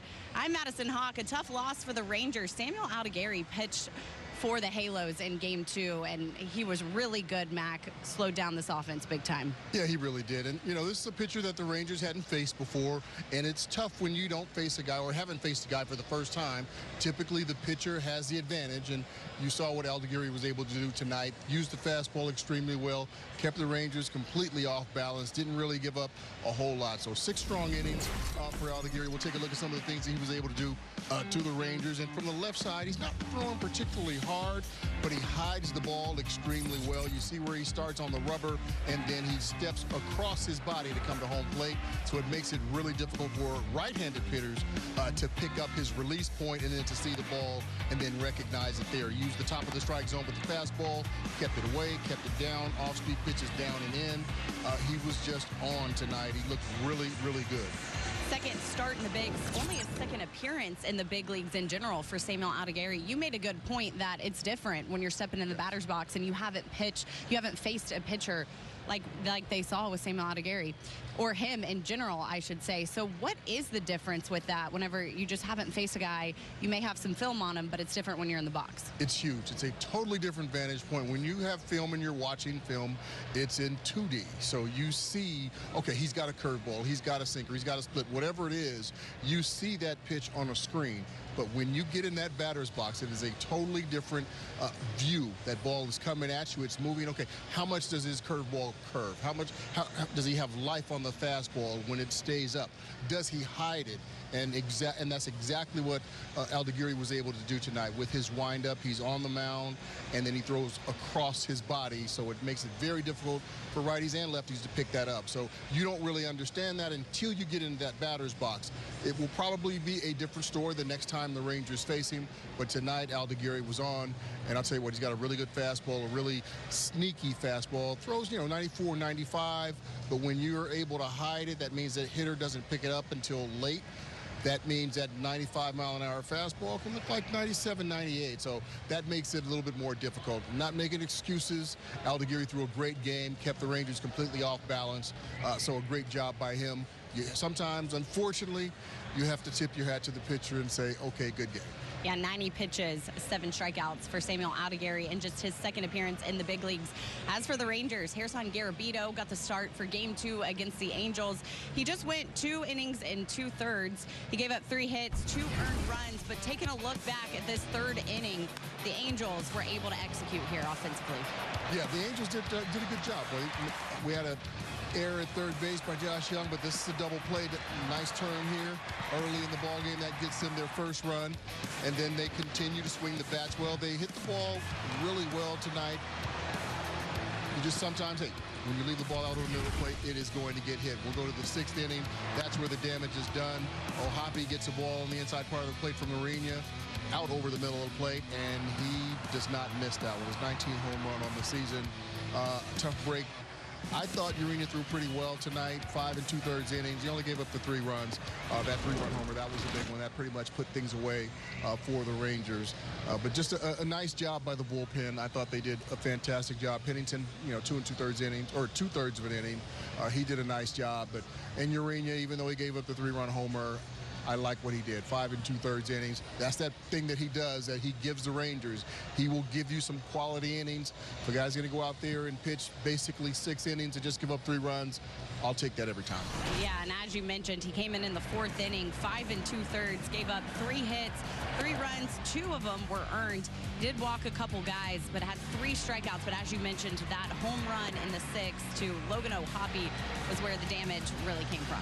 Yeah, and unfortunately, a lot of times that's all it takes. One swing, one mistake, and that will turn the tide of the game, and it can cost you the game. So the one pitch to O'Hoppe there, that kind of, hurt them a little bit. There was a ground ball that led off the inning to third base to Josh Young, and he misplayed it into an error. Next guy gets a hit, and then O'Hoppe comes up with a 3-run home run. So sometimes when you just give a team a little bit of an opening, they will kick the door in, and that's what happened in the 6th inning. Well, the Rangers fall 5-1 in Game 2 against the LA Angels. Let's go down to the clubhouse now and check in with manager Bruce Bochy. You guys have been playing really good baseball of late, clean defensively, but it just didn't seem like could get anything going offensively. You credit their pitcher, or was there anything different from your side? Yeah, just couldn't get it going offensively. Their guy pitched well. His fastball played up more than what it looked like. We had a hard time with it tonight. And, he pitched a good ball game, mixed in his changeup and slider. Just couldn't get much going there. What kind of a weapon or a luxury or a tool is Jose Urena for you? Yeah, no, he's he's done a terrific job. I'm sure he'd like to have that 0-2 pitch back, change up and stayed up in the zone, but, gave us length. We just couldn't get some runs to get back in that game. And getting back to Jose, I mean, he's done everything we've asked. And Harry threw over 70 pitches, whatever, and saved the bullpen. So he's been a very, very valuable member of the staff. Rangers in search of some offense. They've scored just one run in their last 16 innings. 5-1 the final in Game 2 against the LA Angels. We'll be right back here on Rangers Live, presented by Frontier. Rangers Live on Valley Sports. Join the conversation on Intentional Talk. I had a moment with a turtle. I was out snorkeling. He just turns right in the water and looks dead at my eyes. We connected, and I was like, yeah, I got you, buddy. Intentional Talk on MLB Network. The best morning start with the best morning show in the game. MLB Central. How we feeling? I'll take it from here, Lauren. What did you have for breakfast? D-Row, Lauren, and Roflo bring the Pen and Chase buzz. Strikeout stuff plays in the postseason. You're only as good as your starting rotation. Plus, D-Row breaks down the teams in the hunt. Once he gets this call, guess where he's staying? And great guests from all corners of the game. Dylan Cease joins us now on MLB Central. Get an early jump on October with MLB Central. Weekday mornings, 9 Eastern on MLB Network. Since its inception, the Boys and Girls Clubs have been more than a fun place for kids to go after school. For some, it's been a second home where they can learn, play, and grow. Thanks to the partnership between Major League Baseball and Boys and Girls Clubs, children of all backgrounds have access to safe spaces. All right, let's go. Take a selfie. MLB Together and the Boys and Girls Clubs of America, empowering children and building futures. Bring it in.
Your TV provider on the Valley Sports app.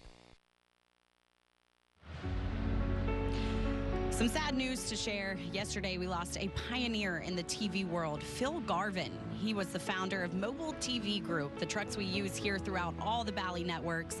Without him, so many of us would not have had the opportunity to broadcast these games. He spent 50-plus years making such a huge impact on the live broadcast industry. We here at Valley Sports Southwest, along with the Texas Rangers, mourn the passing of Phil Garvin. He was 76 years old. Join the conversation on Intentional Talk. I had a moment with a turtle. I was out snorkeling. He just turns right in the water and looks dead at my eyes. We connected, and I was like, yeah, I got you, buddy. Intentional Talk on MLB Network. Batting third from the New York Yankees, Aaron Judge. The best player in the sport this year, without a doubt, has been Judge. There's no argument. Number 300, the fastest to reach the 300 home run plateau. You can move that wall as far as you want. He'll still get over it. It's hard to believe what he's doing. When I tell my pitchers to be careful with him, that's when they make a mistake. And every time you make a mistake, it's a home run. You can't make this up. This is star power right here. Baseball is a sport, pero la verdad es que para nosotros, el béisbol es otra cosa. El béisbol es un corrido, un dembow y un reggaetón prendido. Es un plácata bien fuácata. Eso es otra cosa. It's the Plátano power and the Arepa power. It's a familiar name and juniors who dare to dream big. El béisbol es otra cosa.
The series continues tomorrow on Bally Sports. Rangers Live on Bally Sports is presented by Frontier. Uncable yourself. Get fiber internet. Well, it was a very special day at Globe Life Field today. Longtime Rangers shortstop Elvis Andrus signed a one-day contract so he could officially retire as a Texas Ranger. You see him up there with his former teammate Michael Young and a Rangers Hall of Famer. And then next to him as well is his manager, Ron Washington. It was so much fun to just hear Elvis Andrus speak of what this entire Rangers organization has meant to him. I loved when he held up that jersey, his #1 jersey. He said he was the first ever Elvis to play in the big leagues to wear #1. So he said it was really fitting. But take a look at his bio. I mean, it speaks for itself. He was acquired from Atlanta back in 2007, made his big league debut in 2009, went on to be the Rangers rookie that year. He played 15 seasons in the bigs, as I mentioned, 12 of those right here in Arlington, a two-time All-Star in 2010 and 2012. And wow, second most games played in franchise history, 1,652 games, right behind his teammate that you just saw up there, Michael Young, as well. But as I mentioned, just a unique relationship that he had with Ron Washington as well. He was able to play for him from 2009 to 2014. And Ron Washington had a pretty cool story that we need you all to hear. I'd just like to share a story with you guys. The first time I met him, I was hitting him ground balls, and he did one of these numbers to me, and I called him over. And I told him, I said, as long as you living, don't you ever do that to me. Now, go back out there, and I'll let you know. We're working on something. I'll let you know when it's over. He went back out there. I hit him one more ground ball, and I went. But this kid was so sharp at a young age when he came up, and he was a very fortunate kid because of the players that surround him, Mike Kinsler, Mitch Moreland, he had Nelson Cruz, he had Beltray. You know, he had people around him that stayed on him and wouldn't let him get away with anything. And I think that created the man you see standing up here right now. He arrived as a young man, and all he's ever known before he left Texas is winning. He could handle a bat, he could handle a glove, he could run the bases. He's seen things that young kids at his age just didn't see. And the things he didn't see, guys like Michael Kinsler, Moreland, Beltray, they made certain that he's seen it, and that's why his career lasted as long as he's lasted. And I'm so happy that he went out on his own terms. I love that press conference and that story from Ron Washington. Everyone in the room was laughing, and somebody also asked Ron Washington, do you think that Elvis could coach one day or manage one day? And he laughed and he said, absolutely, because he's a difference maker. Whatever Elvis does, he makes a difference, and that's a huge reason why he had so much success in the big leagues. But even off the field, just the type of person he is, the type of character, the energy is a huge reason why he is such a fan favorite here in Arlington. Yeah, I'll tell you what, Elvis could do anything he sets his mind to. There's no doubt about it in my mind. I've watched this kid grow from a 20-year-old to now retiring. There's nothing about a baseball game that he doesn't know. He's either experienced it one way, shape, or the other, or learned it from somewhere else, heard stories, or just whatever. He has a high baseball IQ. So him managing a team would not surprise me at all. He has the energy, he has the passion, he can communicate, and that's one of the biggest attributes, or one of the biggest things that a manager needs. He needs to be able to communicate with his team, and Elvis can absolutely do it. But just listening to that story there, that's 100% Ron Washington. You're not going to tell me, I'm a coach, you're not going to tell me when you're finished. I'll let you know. But that also let Elvis know. And Wash mentioned, you know, all the guys that he had around him, the Michael Youngs, the Ian Kinslers, those guys. Those guys are a dime a dozen. You cannot find them very often. And so for Elvis to be surrounded by those types of guys, that is absolutely what helped mold him. Not just Ron Washington, it was all those veteran players that were around him, especially Ian Kinsler, Michael Young. They're right there with him, playing next to him every single day and teaching him the game, and he soaked it up. And then obviously when Beltre got here, he continued that lesson as well. So a great night for Elvis. I just wish the Rangers had won. Yeah. Didn't get it done, but a great night for Elvis, a great career for Elvis. I'm sure we'll see him around a lot. Something else that stood out to me in that press conference that Ron Washington said, and really Michael Young said it as well. He said everything that Elvis accomplished, he had to learn how to do. He was on top of it every single day. If he was called on, he did it. He was constantly working hard. And you heard Wash say in the pregame show as well, he was hard on him because he knew his potential and he knew the progression that he could make, not season in and season out, day in and day out. And, you know, Ron and I have had a relationship for, God, probably 40 years. So knowing him, we've had discussions about Elvis when he first came up. One of the things that Elvis did probably, you know, the first couple of years, he would make the spectacular play, but then not make that routine play, the play that you're supposed to make, the 2 or 3 hopper right to you, throw it away, or just bobble it, and not make that play that you're supposed to make 10 out of 10. And Wash would get on him constantly about it. I don't care about the spectacular play. I want the routine play done every single time. That's why it's routine. It's supposed to happen. And that, with Wash being in his ear every single day about it, that switched. So he continued to make the great play, no question about it, but the routine play, that's what he started making, those routine plays routine. He continued to do that his entire career. So just watching him grow and watching him play was just an absolute joy for me. I've had a really good seat for an awfully long time and watched some great Rangers players come through, and Elvis is definitely at the top of that list. And exactly to your point, Andrus played in 145 or more games in 10 of 11 seasons. So consistency, longevity, we talk about this a lot. He had it. And he also leads the Rangers and postseason leader in multiple different categories. So it's not like he was just doing it, you know, in the regular season. He was doing it on the biggest stage as well. So a huge congratulations to Elvis Andrus as he was honored today, officially retiring as a Texas Ranger. Looking ahead to tomorrow, 6:05 first pitch. Join us for Rangers Live at 5:30 for the pregame show. Taylor Ward is going to square off against Jack Leiter. Jack Leiter making another start, hoping to keep the momentum going from what he was able to do Monday against the Yankees. I'll be out in Frisco covering Jacob deGrom's potentially last rehab start before he's back up here in the big leagues. But once again, a huge congratulations to Elvis Andrus, who spent 12 seasons right here in Arlington. He was able to throw out the ceremonial first pitch with his son Elvis as well to Michael Young. How special was that? Thanks so much for joining us here on Rangers Live, presented by